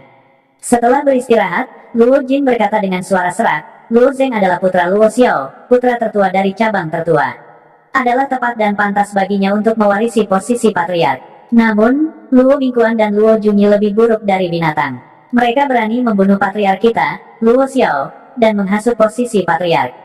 Luo Zheng hanya mengambil kembali apa yang hilang. Dia sekarang adalah patriark kita, murid keluarga Luo, bagaimana menurutmu? Luo Zheng seharusnya menjadi patriark kita. Tidak diragukan lagi, Luo Bingguan, itu, melawan arus dan menyebabkan banyak murid kita menderita dengan menyedihkan. Luo Zheng selalu populer di antara orang-orang. Saya mendukung Luo Zheng untuk menjadi patriark kami. Pada saat ini, bagaimana mungkin murid keluarga Luo keberatan? Di mata banyak orang dengan pandangan ke depan, kekuatan Luo Zheng telah lama melampaui cakupan Kabupaten Chongyang. Orang seperti itu tidak peduli dengan bisnis keluarga Luo. Nilai barang leluhur keluarga Luo bahkan tidak layak disebutkan untuk Luo Zheng. Oleh karena itu, situasi sebenarnya adalah bahwa keluarga Luo perlu menjilat Luo Zheng untuk menjadi patriark. Jika banyak orang bisa memikirkan ini, bagaimana mungkin Luo Jin tidak memikirkannya? Luo Jin telah hidup selama bertahun-tahun. Meski sudah setengah kaki dikubur, seperti kata pepatah, orang tua menjadi lihai. Luo Jin mengerti bahwa selama Luo Zheng bersedia menjadi patriark, keluarga Luo akan melambung. Luo Jin terbatuk 2 kali, kalau begitu, dengan ini aku mengumumkan bahwa Luo Zheng secara resmi adalah patriark keluarga Luo. Setelah Luo Jin selesai berbicara, Luo Zheng juga naik ke atas panggung. Dia tidak berjanji untuk memimpin keluarga Luo untuk kemuliaan, dia juga tidak menggambarkan perkembangan besar keluarga Luo. Dia hanya mengatakan satu kalimat, keluarga lain di Kabupaten Chongyang telah memakan bisnis keluarga Luo kami. Aku ingin mereka meludahkannya 2 kali lipat. Itu hanya satu kalimat, tetapi darah dari seluruh aula latihan seni bela diri sudah mendidih.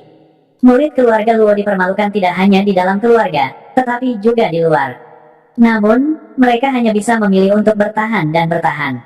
Karena keluarga Luo tidak memiliki kekuatan, mereka hanya bisa menahan intimidasi. Tapi sekarang, murid keluarga Luo mengerti bahwa mereka tidak perlu bertahan lagi. Mereka ingin keluarga lain di Kabupaten Chongyang membayar harganya. Ketika suara-suara itu perlahan mereda, Luo Zheng memandang Luo Bingguan di bawah kakinya dan berkata, Paman kedua, bagaimana ayahku meninggal? Luo Bingguan, yang terbaring di tanah, tidak bergerak. Wajahnya menunjukkan ekspresi mengejek, jika kamu mengatakan itu salahku, maka itu tentu saja salahku. Mengapa kamu masih bertanya? Luo Zheng menggelengkan kepalanya, tidak bisa. Kamu tidak cukup kuat untuk membunuh ayahku. Saat itu, kekuatan ayahku sudah ada di alam bawaan. Pasti ada yang lain. Apakah kamu pikir aku akan memberitahumu? Luo Bingguan mencibir, jika kamu berjanji di depan semua orang di keluarga Luo bahwa kamu tidak akan membunuhku, aku akan mempertimbangkan untuk memberitahumu. Mendengar kata-kata Luo Bingguan, Luo Zheng menggelengkan kepalanya. Aku sudah mati.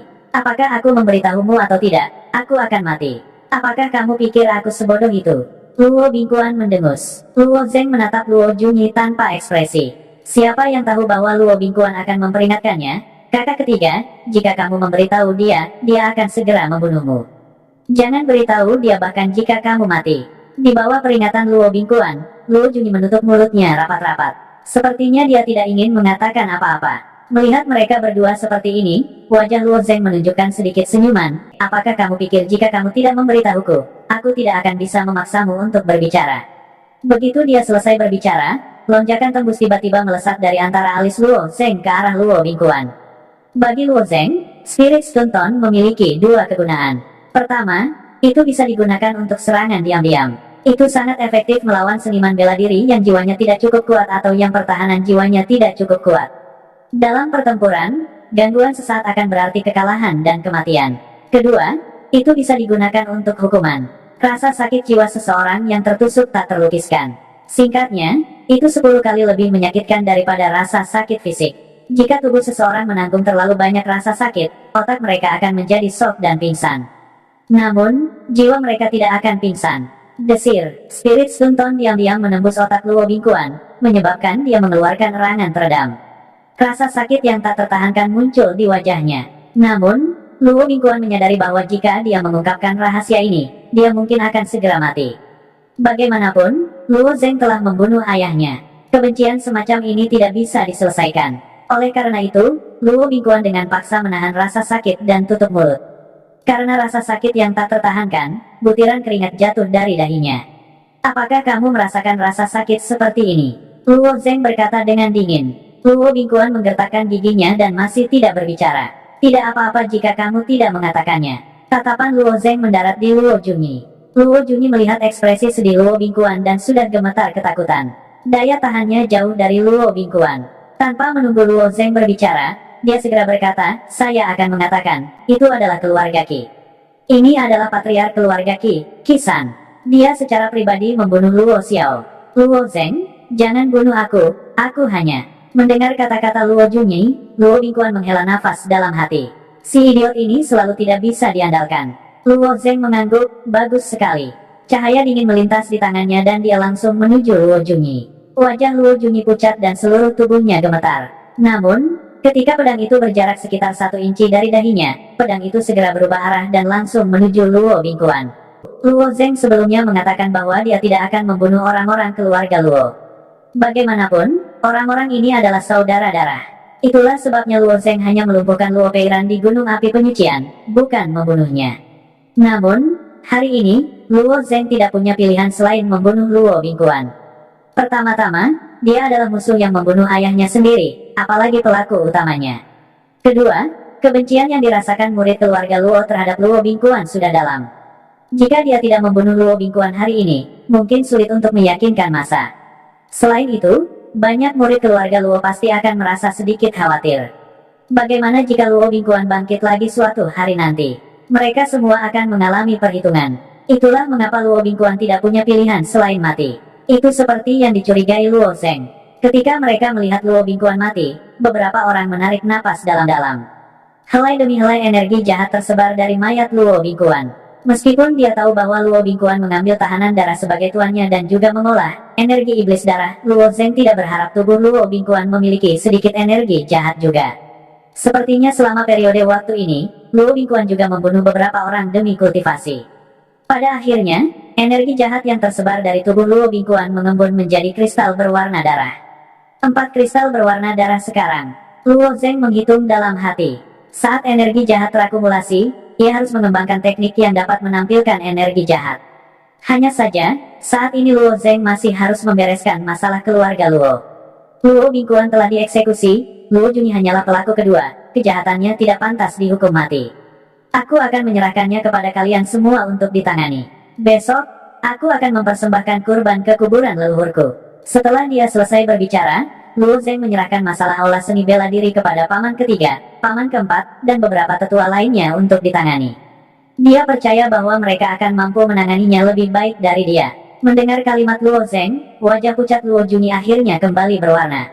Dia berpikir bahwa dia pasti sudah mati, tetapi dia tidak pernah berharap bahwa Luo Zeng akan menyelamatkan hidupnya. Matanya dipenuhi dengan kekaguman saat dia melihat sosok Luo Zeng yang pergi.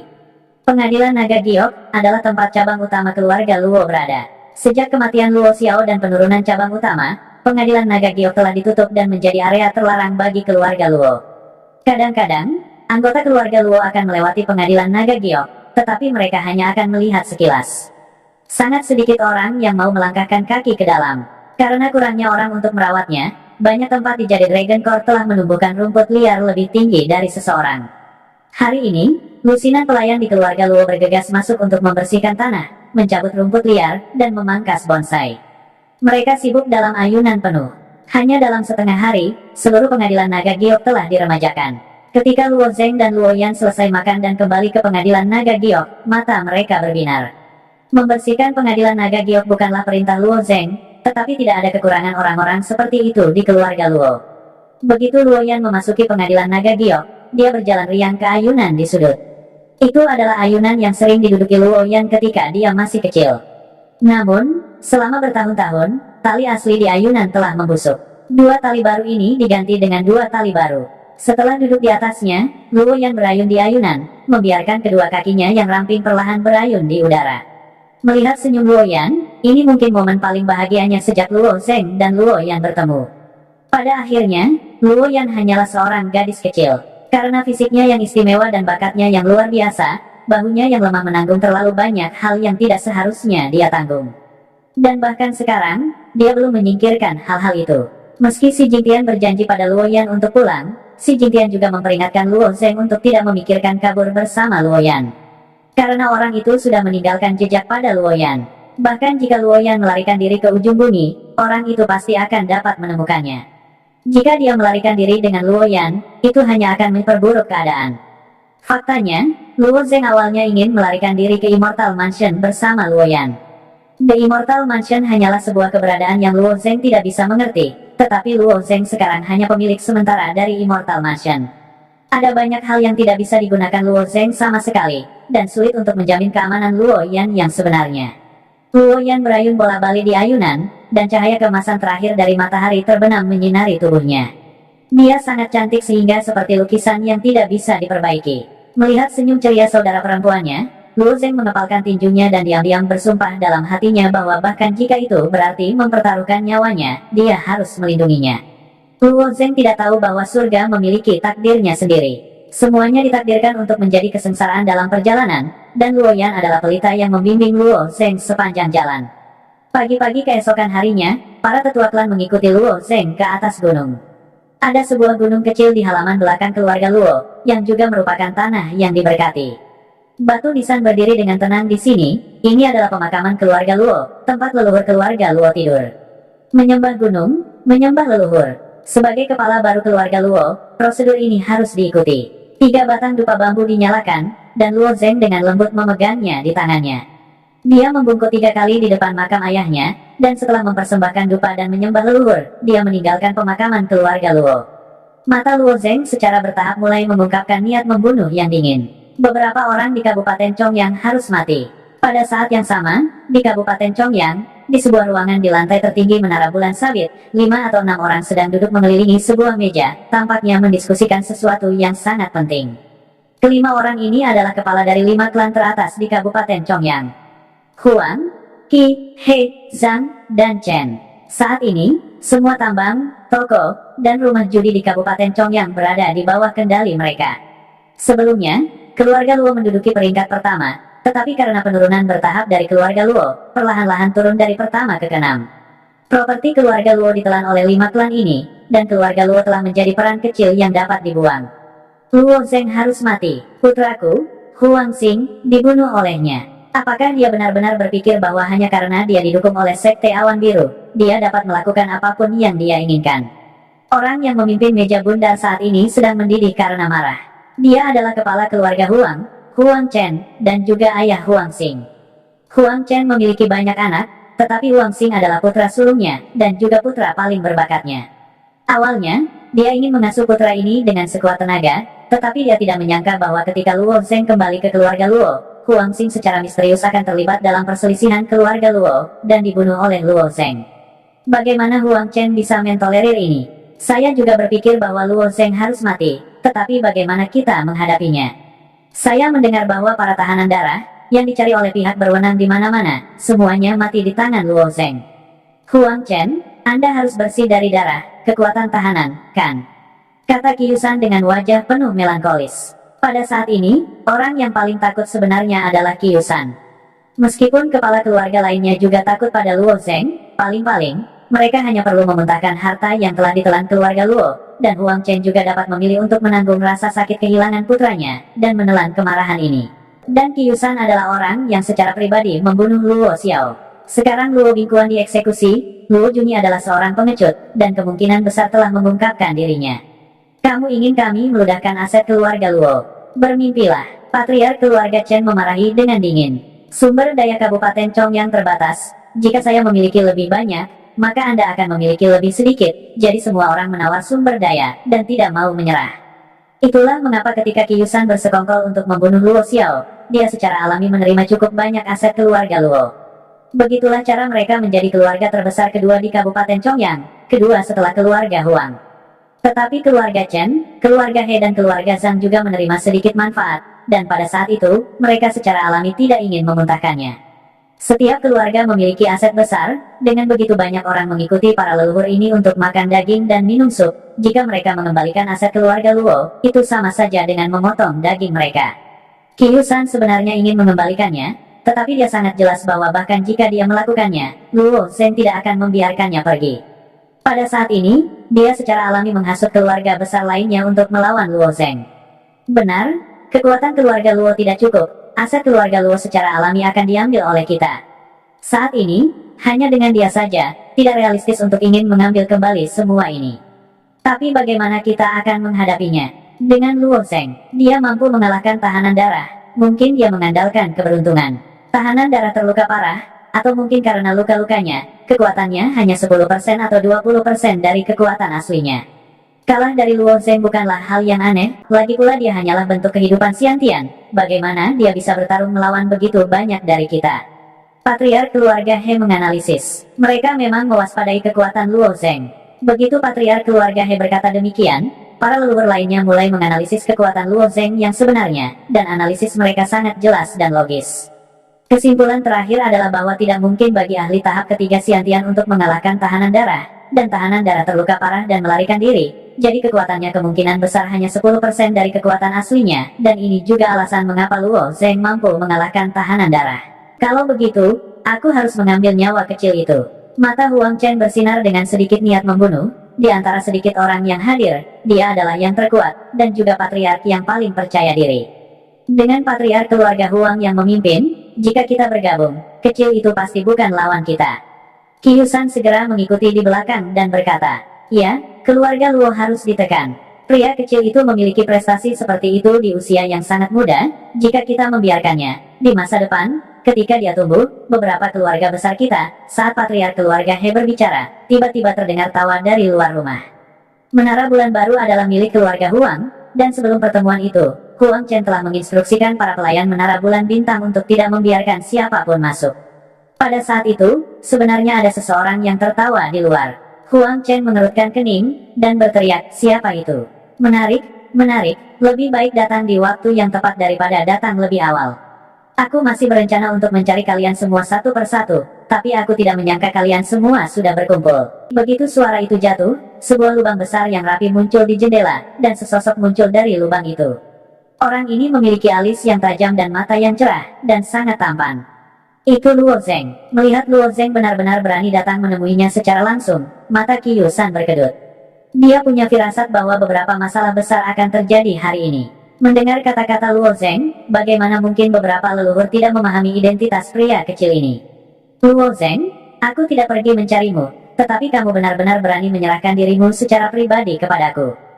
Huang Chen menatap Luo Zheng. Dia ingin menguliti Luo Zheng hidup-hidup. Luo Zheng memandang Huang Chen dengan acuh tak acuh, tatapannya menyapu beberapa leluhur satu persatu, dan kemudian berkata, hari ini, saya di sini untuk bernegosiasi dengan semua orang, tetapi jika saya harus membunuh seseorang, saya juga akan membunuh satu orang. Dengan itu, tatapan Luo Zheng menatap Qi Yusan yang tidak jauh darinya. Jantung Qi Yusan berdebar, dan dia mundur 2 langkah. Bukan karena dia pemalu, tetapi niat membunuh yang dipancarkan oleh tatapan Luo Zheng terlalu kuat. Negosiasi. Anda melompat dari jendela, apakah ini ketulusan negosiasi? Patriark Klan Chen bertanya. Tidak apa-apa, aku, Luo Zheng, pertama-tama akan mengatakan tidak kepada semua leluhur. Bisakah aku duduk di bangku ini? Saat Luo Zheng berbicara, dia duduk di depan meja, dan bahkan membuat tolong. Beberapa leluhur terdiam, orang ini terlalu tenangkan. Tetapi untuk menggunakan cara damai sebelum menggunakan kekuatan, beberapa leluhur benar-benar jatuh cinta padanya, dan duduk. Luo Zheng mengulurkan tangannya untuk menuangkan secangkir teh untuk dirinya sendiri, dan dengan ringan menyesapnya, dan berkata, saya datang ke sini hari ini untuk melakukan 2 hal. Izinkan saya mengatakan hal pertama, Anda adalah 5 keluarga teratas di Kabupaten Chongyang, dan kurang lebih telah mengambil sebagian dari aset keluarga Luo saya. Jadi apa? Apakah Anda mengharapkan saya untuk mengembalikannya ke keluarga Luo Anda? Patriark keluarga He mencibir. Luo Zheng tersenyum, senyumnya sangat santai, dan dia mengulurkan 2 jari, gandakan. Aset keluarga Luo yang kamu telan, kembalikan 2 kali lipat, dan masalah ini akan berakhir. Patriark keluarga He tertawa terbahak-bahak, kamu pasti sedang bermimpi kan? Kamu ingin aku mengembalikannya ke keluarga Luo kamu dalam keadaan semula. Itu tidak mungkin, dan kamu ingin 2 kali lipat. Anak kecil, apakah kamu masih bermimpi? Yang lain patriark juga tertawa. Semua orang merasa bahwa Luo Zeng tampaknya tidak takut padanya, dan membunuh tahanan darah bukanlah masalah besar bagi mereka. Mungkin tahanan darah sudah diambang kematian, dan Luo Zeng baru saja menambahkan tusukan. Aku hanya akan memberimu 1 kesempatan. Jika kamu tidak setuju, aku akan menaikkan harganya dalam sekejap, menjadi 3 kali lipat, kata Luo Zeng dengan serius di hadapan tawa para leluhur, dan sepertinya tidak bercanda, sama sekali. Luo Zeng, kamu pikir kamu siapa? Bukan hanya kamu tidak meminta saya untuk aset keluarga Luo, tetapi putra saya mati di tanganmu. Karena kamu di sini hari ini, jangan pernah berpikir untuk pergi. Huang Chen membanting meja, dan pedang lebar muncul di tangannya. Dia melambaikan pedangnya, dan aura berkobar muncul dari pedang itu, dan menebas ke arah Luo Zeng. Begitu Huang Chen pindah, Qiusan juga pindah.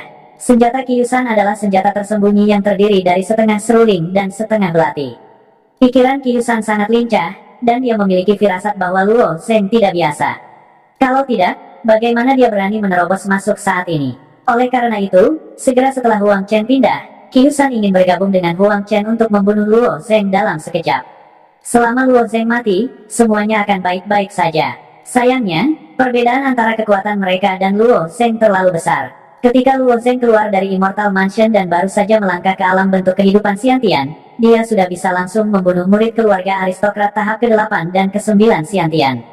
Beberapa patriark di depannya, terlepas dari apakah itu yayasan atau sumber daya mereka, atau senjata di tangan mereka, tidak dapat dibandingkan dengan para murid keluarga aristokrat. Menghadapi Luo Zeng, hanya ada satu hasil, dan itu akan terbunuh dalam sekejap. Pedang harta karun tiba-tiba muncul di tangan Luo Zeng, itu adalah pedang cahaya mengalir milik Luo Zeng. Flowing Light Sword melepaskan 2 aura pedang perak, langsung menembus meja besar, dan dengan kecepatan yang tidak bisa dilihat mata telanjang, pedang itu menebas ke arah Huang Chen dan Qiusan. 2 suara teredam keluar, dan sebelum para patriark lainnya bisa bereaksi, mereka melihat 2 tangan kanan jatuh ke tanah. Lengan kanan Huang Chen dan Qiusan terputus, dan darah terus menyembur keluar. Darah menyembur keluar untuk sementara waktu, sebelum perlahan berhenti. Wajah Huang Chen dan Qiusan dipenuhi dengan keterkejutan, waktu yang dibutuhkan untuk memotong lengan mereka terlalu singkat, dan mereka belum merasakan sakitnya. Wajah leluhur klan He, leluhur klan Chen, dan wajah leluhur klan Zhang dipenuhi dengan ketidakpercayaan. Huang Chen dan Qiusan adalah 2 patriark paling kuat di Kabupaten Chongyang. Tetapi hanya dalam satu gerakan, lengan kanan mereka dilumpuhkan oleh Luo Zeng. Dan dari kelihatannya, Luo Zeng penyayang, jika tidak, yang dipotong tidak hanya lengan mereka, tetapi juga tubuh mereka. Ketiga patriark segera merasa bahwa mereka sangat beruntung, untungnya mereka tidak bergerak sekarang. Jika mereka menyerang bersama dengan Huang Chen dan Qiusan, mereka memperhitungkan bahwa lengan mereka juga akan jatuh ke tanah. Kecepatan pedang pemuda ini terlalu cepat, mereka bahkan tidak bisa melihatnya dengan jelas. Jika mereka tidak bisa melihat pedang itu bergerak dengan jelas, bagaimana mereka bisa mematahkannya? Yang benar adalah bahwa mereka tidak mengerti. Tidak peduli seberapa lambat pedang Luo Zeng, mereka masih tidak memiliki kesempatan sedikit pun untuk mematahkan pedang Luo Zeng. The Great Dao adalah skill pedang dasar yang paling sederhana. Bahkan murid tertua Sekte Awan Biru, Li Yifeng, tidak dapat memecahkannya, jadi bagaimana para leluhur dari Kabupaten Chongyang ini bisa melakukannya? Huang Chen, alasan saya membunuh putra Anda adalah karena dia ingin membunuh junior keluarga Luo saya di aula bela diri keluarga Luo saya. Huang Xing sangat penting di mata Anda, tetapi junior keluarga Luo saya sama pentingnya di mata saya. Alasannya aku membunuh Huang Xing karena putramu pantas mati. Luo Zeng menatap Huang Chen sambil berbicara. Pada saat ini, Huang Chen merasa seolah-olah dia telah menjadi lelucon. Dia benar-benar tidak berani membantah. Kekuatan adalah cara terbaik untuk berbicara. Pada saat ini, Huang Chen mengerti bahwa meskipun kekuatan tahap kelima Xiantiannya bisa disebut raja di Kabupaten Chongyang, di mata Luo Zeng, dia bahkan tidak layak disebut. Luo Zeng mengulurkan 3 jari sekali lagi, sekarang, saya akan menaikkan harganya 3 kali lipat. Biarkan saya mengingatkan para leluhur bahwa jika Anda tidak setuju, maka harganya akan menjadi 4 kali lipat. 3 kali, ini sama dengan menelan properti keluarga Luo. Mereka tidak hanya harus memuntahkannya, tetapi mereka juga harus memberi kompensasi kepada keluarga Luo dengan 2 kali lipat jumlah properti, jadi bagaimana jika dia meminta terlalu banyak? Dengan satu pedang, dia telah memotong tangan Huang Chen dan Qiusan. 5 leluhur bahkan tidak memiliki kelonggaran untuk melawan. Belum lagi Luo Zeng ingin mereka mengembalikan 3 kali lipat, bahkan jika itu 30 kali, mereka tidak punya pilihan. Beberapa leluhur tiba-tiba merasa bahwa mereka adalah lelucon. Mereka baru saja menganalisis kekuatan Luo Zeng, dan ingin mereka berlima bergandengan tangan untuk melawannya. Pada akhirnya, dia menerobos masuk begitu saja, dan menggunakan kekuatan absolutnya untuk mengendalikan situasi. Pada saat ini, bahkan Huang Chen, yang memiliki dendam dengan Luo Zeng karena membunuh putranya, terdiam. Huang Chen mampu memimpin keluarga Huang menjadi keluarga nomor 1 di Kabupaten Chongyang, dan dia juga ahli strategi. Luo Zeng bukanlah seseorang yang bisa dia lawan. Tidak peduli berapa banyak rencana yang dimiliki Huang Chen, tidak peduli berapa banyak strategi yang dia miliki, di depan kekuatan absolut, itu semua hanya lelucon. Luo Zeng hanya perlu menerobos, dan siapa di Kabupaten Chongyang yang bisa menghentikannya. Pada saat ini, semua orang diam, karena mereka tidak mau. Apa yang telah mereka telan dengan susah payah, mereka harus memuntahkannya, dan mereka bahkan harus mengembalikan 3 kali lipat jumlahnya. Hal semacam ini sulit diterima oleh patriark manapun. Luo Zeng bermain dengan cangkir teh yang indah di tangannya, dan teh di cangkir teh perlahan bergetar, karena dipengaruhi oleh aura tak berbentuk. Jika teh bisa merasakan auranya, maka para leluhur juga bisa merasakannya secara alami. Tekanan yang dikeluarkan Luo Zeng meningkat sedikit demi sedikit. Aura ini tidak hanya berisi kekuatan jiwa Luo Zeng yang kuat, tetapi juga ki jahat Yao Ye. Bingkai jendela di pintu, yang direkatkan dengan kertas jerami, tidak dapat menahan tekanan ini, dan mulai retak sedikit demi sedikit, mengeluarkan suara retakan kecil.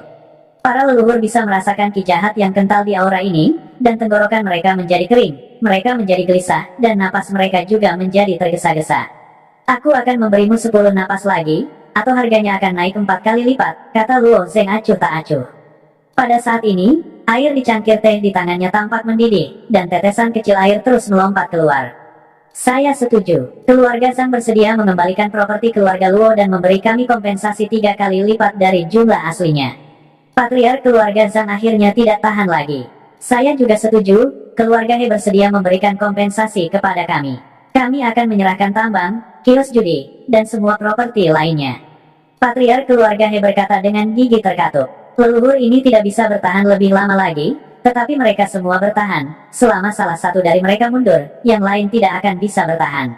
Akhirnya, Huang Chen menganggukkan kepalanya, keluarga Huang bersedia memberi kompensasi kepada keluarga Luo. Itu benar, wajah Luo Zeng tersenyum tipis, tatapannya tertuju pada Qiusan. Meskipun Qiusan sudah setuju untuk memberikan kompensasi, tetapi masalah antara dia dan Luo Zeng belum selesai. Tatapan Luo Zeng seperti dua bilah, menatap Qiusan, di mana pedang angin mengejar aura hijau ayahku. Qiusan segera merasakan hatinya bergetar, dia sudah kehilangan lengannya, dan memiliki secercah harapan di hatinya. Mungkin jika dia memberi kompensasi kepada keluarga Luo Zeng akan membiarkannya pergi, tetapi sepertinya itu hanya khayalannya. Para patriark lainnya juga menatap Qiusan dengan tatapan menyedihkan. Tahun itu, Qiusan dan Luo Bingkuan bersekongkol untuk membunuh Luo Xiao. Luo Zeng, pedang ayahmu, aku bisa mengembalikannya padamu, tapi masalah lama itu, bisakah kita membiarkannya pergi? Keluarga Ki kami bisa memberimu kompensasi 5 kali, tidak, 6 kali. Qiusan tergagap, dia bisa merasakan bayangan kematian mendekatinya. Biarkan, mulut Luo Zeng mengungkapkan senyum dingin, jadi kematian ayahku, dapat dengan mudah dilepaskan. Sebagai seorang patriark, kamu tidak malu untuk mengatakan kata-kata seperti itu. Aku bisa melepaskan pedang, dan aku tidak membutuhkanmu untuk memberi kompensasi, untuk bisnis keluarga Ki, tetapi, kamu harus mati. Bahkan di bawah tekanan Luo Zeng, kaki Qiusan seberat timah, tetapi pada saat itu, dia masih memilih untuk lari. Melihat bahwa Qiusan telah melarikan diri, Luo Zeng tidak mengejar, tetapi ketika Qiusan membuka pintu, dia melihat seorang wanita muda di luar. Dia memiliki kaki yang panjang, wajah yang sempurna, sangat cantik sehingga bisa membuat jantung orang berdebar-debar, tetapi matanya dipenuhi dengan niat membunuh yang tak ada habisnya, dan yang lebih menakutkan adalah pedang di tangannya. Pedang merah darah itu, tampak seolah-olah telah menelan darah miliaran makhluk hidup, melepaskan kekuatan menarik yang aneh, seolah-olah bisa menyerap semua darah di tubuh seseorang. Kamu, siapa kamu? Wanita muda itu tidak menjawab, pinggangnya yang anggun terpelintir, dan seluruh tubuhnya berubah menjadi aura tornado yang mengerikan, berputar ke arah Qiusan. Tornado aura yang mengerikan bahkan bisa menghancurkan Raja Kebijaksanaan tak bergerak Pei Tianyao, jadi Qiusan tidak bisa melawan sama sekali. Dalam sekejap, dia terkoyak, dan darah berceceran di mana-mana. Tetapi wanita muda itu tampaknya tidak memiliki tubuh, kulitnya yang seputih salju dan pakaian anehnya tidak ternoda oleh darah. Melihat wanita muda di pintu, beberapa leluhur terdiam, mata mereka menunjukkan ekspresi ketakutan. Pada saat itu, Huang Chen lupa memberi tekanan pada luka di lengannya, menyebabkan darah mengalir keluar. Wanita muda ini tampaknya lebih menakutkan daripada Luo Zheng. Tapi kenapa aku belum pernah mendengar tentang dia sebelumnya? Apakah dia saudara perempuan Luo Zheng, Luo Yan? Sepertinya tidak, meskipun dia terlihat sangat cantik, tetapi dengan telinganya yang runcing, dia bukan manusia, tetapi ras yang berbeda. Mengapa wanita muda ras berbeda yang begitu kuat mengikuti Luo Zheng? Melihat reaksi para leluhur, Luo Zheng puas. Hari ini, dia tidak hanya di sini untuk mengambil kembali apa yang telah hilang dari keluarga Luo, tetapi yang lebih penting, untuk membangun kekuatannya. Dia akan menjelajahi dunia yang lebih luas, dan dia tidak tahu kapan dia akan kembali, dan Luo yang tidak akan memiliki kesempatan untuk kembali ke Kabupaten Chongyang. Para leluhur ini tidak kuat, tetapi dalam hal ambisi, mereka sama sekali tidak buruk. Jika dia pergi, mereka mungkin memiliki desain pada keluarga Luo, dan keluarga Luo tidak memiliki pilar untuk menghadapi mereka. Itulah mengapa Luo Zheng memilih untuk membangun kekuatannya, agar mereka mengerti bahwa dia bisa menghancurkan keluarga mereka dalam sekejap. Sekarang sepertinya efeknya bagus, selama mereka tidak bodoh, mereka seharusnya tidak berani memprovokasi keluarga Luo lagi. Dalam beberapa hari ini, ada arus pengunjung yang tak ada habisnya ke keluarga Luo. Pertama, pejabat Kabupaten Chongyang mengirim 50 orang, membawa semua jenis emas, perak, dan permata. Di bawah kepemimpinan wali kota Kabupaten Chongyang, emas, perak, dan permata adalah hadiah untuk membunuh para tahanan darah. Para pejabat telah mengumumkan bahwa siapapun yang melaporkan keberadaan para tahanan darah akan diberi hadiah yang mahal, belum lagi Luo Zheng telah secara langsung membunuh para tahanan darah. Adapun masalah Luo Bingkuan menyembunyikan tahanan darah, dia seharusnya dihukum, tetapi wali kota Kabupaten Chongyang secara selektif melupakannya. Wali kota tidak sabar untuk menjilat Luo Zheng, jadi bagaimana dia berani menanyai keluarga Luo. Selain itu, ada juga akta 5 klan besar Kabupaten Chongyang, akta tambang, lapak judi, dan akta pasar. Mereka seperti kepingan salju yang dikirim ke rumah keluarga Luo. Salah satu dari perbuatan ini sudah cukup untuk membuat rakyat jelata kaya, tetapi sekarang mereka menumpuk seperti gunung kecil. Wajah keturunan keluarga Luo benar-benar berubah, dan semua orang berseri-seri dengan gembira. Siapa yang mengira bahwa hanya dalam beberapa hari setelah kembalinya Luo Zheng, seluruh keluarga Luo akan mengalami perubahan yang menghancurkan bumi. Ini bukan sesuatu yang bisa dilakukan Luo Bingkuan, begitu pula Luo Xiao. Tidak ada satupun leluhur keluarga Luo yang bisa melakukannya. 3 hari kemudian, pagi-pagi sekali, pelayan itu melambaikan sapu di tangannya dan mulai menyapu pintu depan keluarga Luo. Dalam beberapa hari ini, ada terlalu banyak orang yang mengunjungi keluarga Luo. Pelayan harus membersihkan bagian dalam dan luar rumah setiap hari agar tetap bersih dan rapi, sehingga orang lain tidak memandang rendah keluarga Luo. Berulang kali menyapu tanah di depan pintu, pelayan itu tidak merasa lelah. Sebaliknya, dia merasa tubuhnya dipenuhi dengan energi yang tak ada habisnya. Setelah bekerja keras di keluarga Luo selama beberapa dekade, melihat keluarga Luo diserahkan dalam satu malam, pelayan itu sangat senang. Selain itu, kepala pengurus rumah tangga yang baru telah menaikkan gaji semua pelayan, 3 kali lipat gaji. Bagaimana mungkin dia tidak bahagia? Semua karena anak itu. Pelayan dengan cermat melambaikan sapu, dan bahkan ampas terkecil pun akan tersapu bersih olehnya. Pada saat ini, seorang pemuda berjalan keluar dari pintu depan keluarga Luo, diikuti oleh seorang gadis muda. Mata pemuda itu seperti bintang. Dia mengangguk pada pelayan itu dan berkata, "Selamat pagi." Gadis muda di belakangnya tersenyum pada pelayan itu. Senyuman itu membuat tatapan pelayan itu tercengang. Sampai keduanya menghilang di sudut jalan, pelayan itu menyadari bahwa dia lupa menyapa pemuda itu. "Tuan keluarga Luo kita, apakah dia pergi begitu saja?" Masalah Kabupaten Chongyang pada dasarnya telah diselesaikan. Bahkan jika Luo Zheng tidak ada di sini, keluarga Luo masih dapat berkembang dengan mudah. Sebenarnya, selain fakta bahwa keturunan keluarga Luo sedikit lebih lemah, seluruh keluarga sudah menjadi keluarga nomor 1 di Kabupaten Chongyang. Karena kompensasi dari 5 keluarga besar, keluarga Luo sekarang memiliki hampir 60% properti Kabupaten Chongyang. Tidak banyak artinya bagi Luo Zheng untuk tinggal di sini. Lebih penting lagi, dia memiliki hal-hal yang lebih penting untuk dilakukan. Luo Zheng tidak lupa bahwa sampai akhir kompetisi puncak, Su Lingyun belum muncul. Perebutan kekuasaan di Burning Heaven Empire telah menyebabkan kegemparan besar. Di ibu kota Kekaisaran Surga yang terbakar, selain dari Sekte Awan Biru, yang mempertahankan sikap acuh tak acuh, ibu kota Kekaisaran sudah dipenuhi dengan aura pembunuh. 7 klan pemilik tanah utama dan banyak klan pemilik tanah kecil lainnya telah memilih pangeran yang mereka dukung, berharap klan mereka akan dapat menuai keuntungan besar setelah pangeran naik tahta. Su Lingyun adalah putri tertua yang paling disayangi Su Qian. Sebagai putri Cangkong, dia ditakdirkan untuk terlibat dalam pusaran air ini. Perjuangan politik seringkali merupakan masalah hidup dan mati. Karena itu, Luo Zheng sangat khawatir tentang putri yang bermartabat dan mulia. Apakah dia baik-baik saja? Mengikuti bunyi bel yang nyaring, pintu masuk istana langit yang membara tidak tertutup. Sebagai Royal Palace of the Sky Scorching Dynasty, pintu masuk biasanya ditutup pada pukul 5. Tidak ada yang diizinkan masuk atau meninggalkan istana. Namun, akhir-akhir ini, waktu penutupan pintu masuk biasanya ditunda hingga pukul 5, atau bahkan pukul 7. Dikatakan bahwa putra mahkota marah dengan ini, dan telah mengeluarkan dekret yang meminta pintu masuk ditutup pada pukul 5. Namun, putra mahkota yang telah kehilangan kekuatannya itu seperti harimau tanpa cakar dan taring. Meskipun permintaan itu bukan masalah besar, sulit untuk memenuhinya. Seperti biasa, pintu masuk hanya ditutup pada larut malam. Banyak orang dengan identitas sensitif, seperti leluhur klan pemilik tanah dan jenderal dengan kekuatan militer, akan datang dan pergi dari pintu masuk, memperlakukannya seperti gerbang kota. Banyak orang dapat mengetahui sejak pintu masuk ditutup bahwa posisi putra mahkota dalam bahaya, dan hanya masalah waktu sebelum dia digulingkan. Saat ini, pangeran ketiga dan pangeran ketujuh siap untuk bergerak, atau lebih tepatnya, mereka sudah bergerak. Namun, mereka mewaspadai kekuatan satu sama lain, itulah sebabnya mereka membiarkan putra mahkota tetap di posisinya untuk sementara waktu. Namun, begitu pangeran ketiga dan pangeran ketujuh muncul sebagai pemenang, nasib putra mahkota akan menjadi jelas. Hari-hari ini, Aula Bintang Bulu Pangeran Ketiga dan Kuil Bulan Api Pangeran Ketujuh sering mengadakan jamuan makan, mengundang tamu dari seluruh dunia. Faktanya, mereka mencoba mengumpulkan kekuatan mereka, itulah alasan mengapa pintu masuk istana langit terbakar ditutup nanti dan nanti.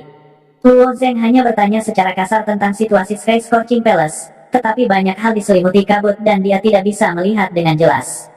Sekarang, yang paling penting adalah Luo Zheng ingin melihat Su Lingyun.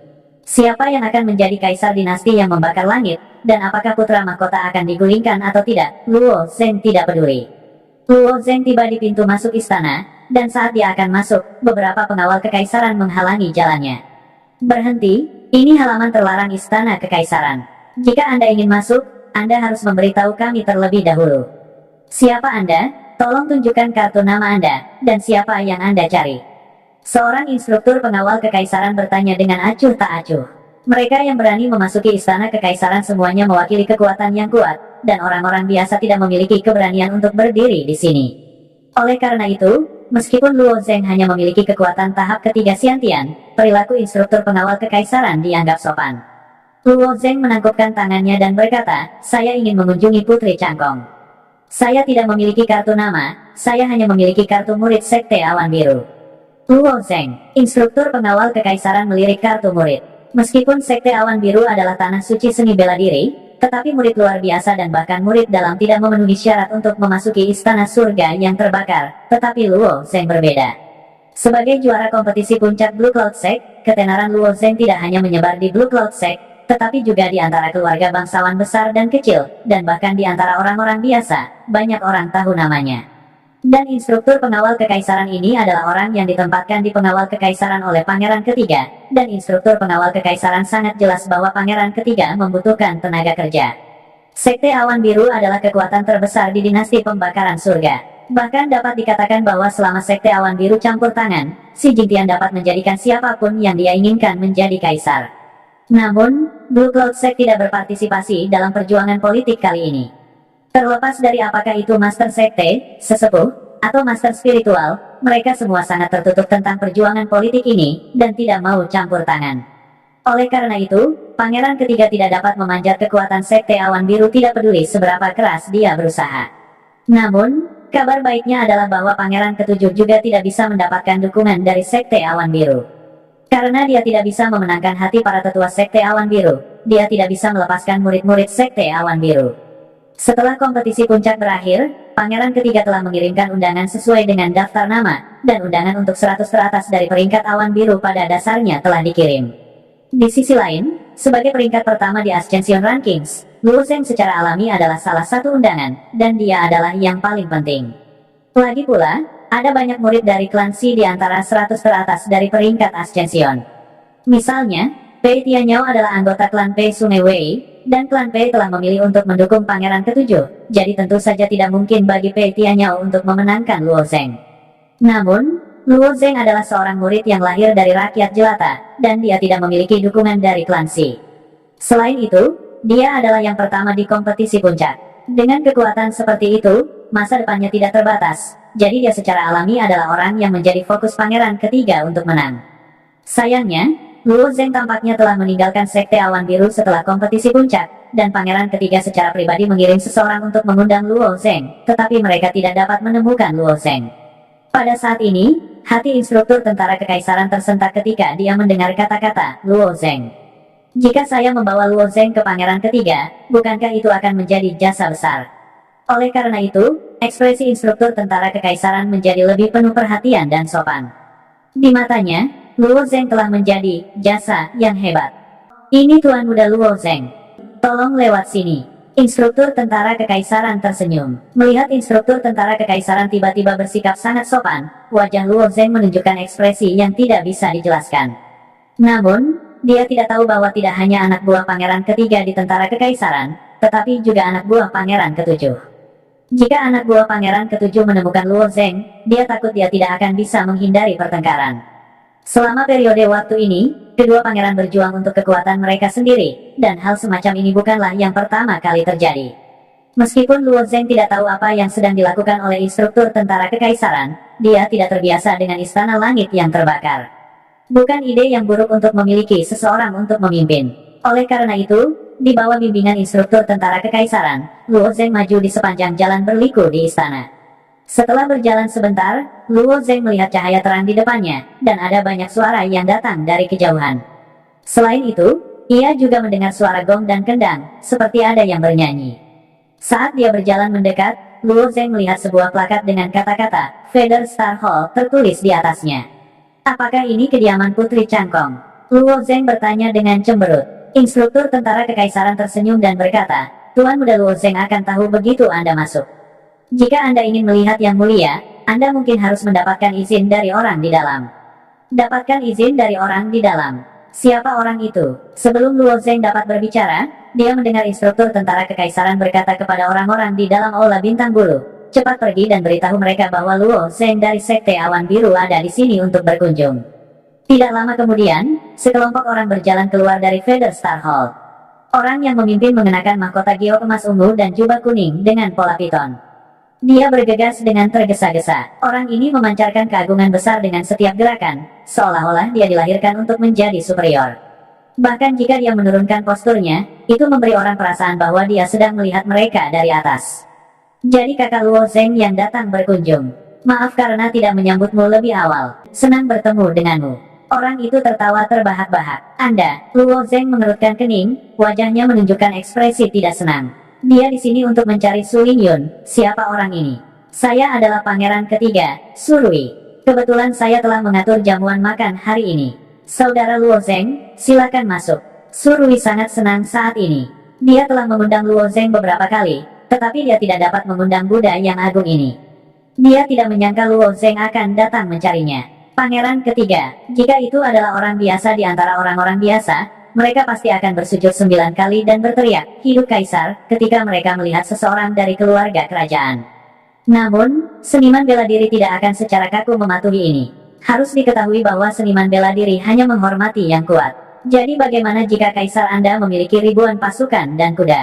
Jika kekuatan Anda tidak cukup, mengambil kepala Anda akan semudah mengambil sesuatu dari saku Anda. Sama seperti Pangeran ke-6, Sulong, yang telah berpartisipasi dalam kompetisi All Pick.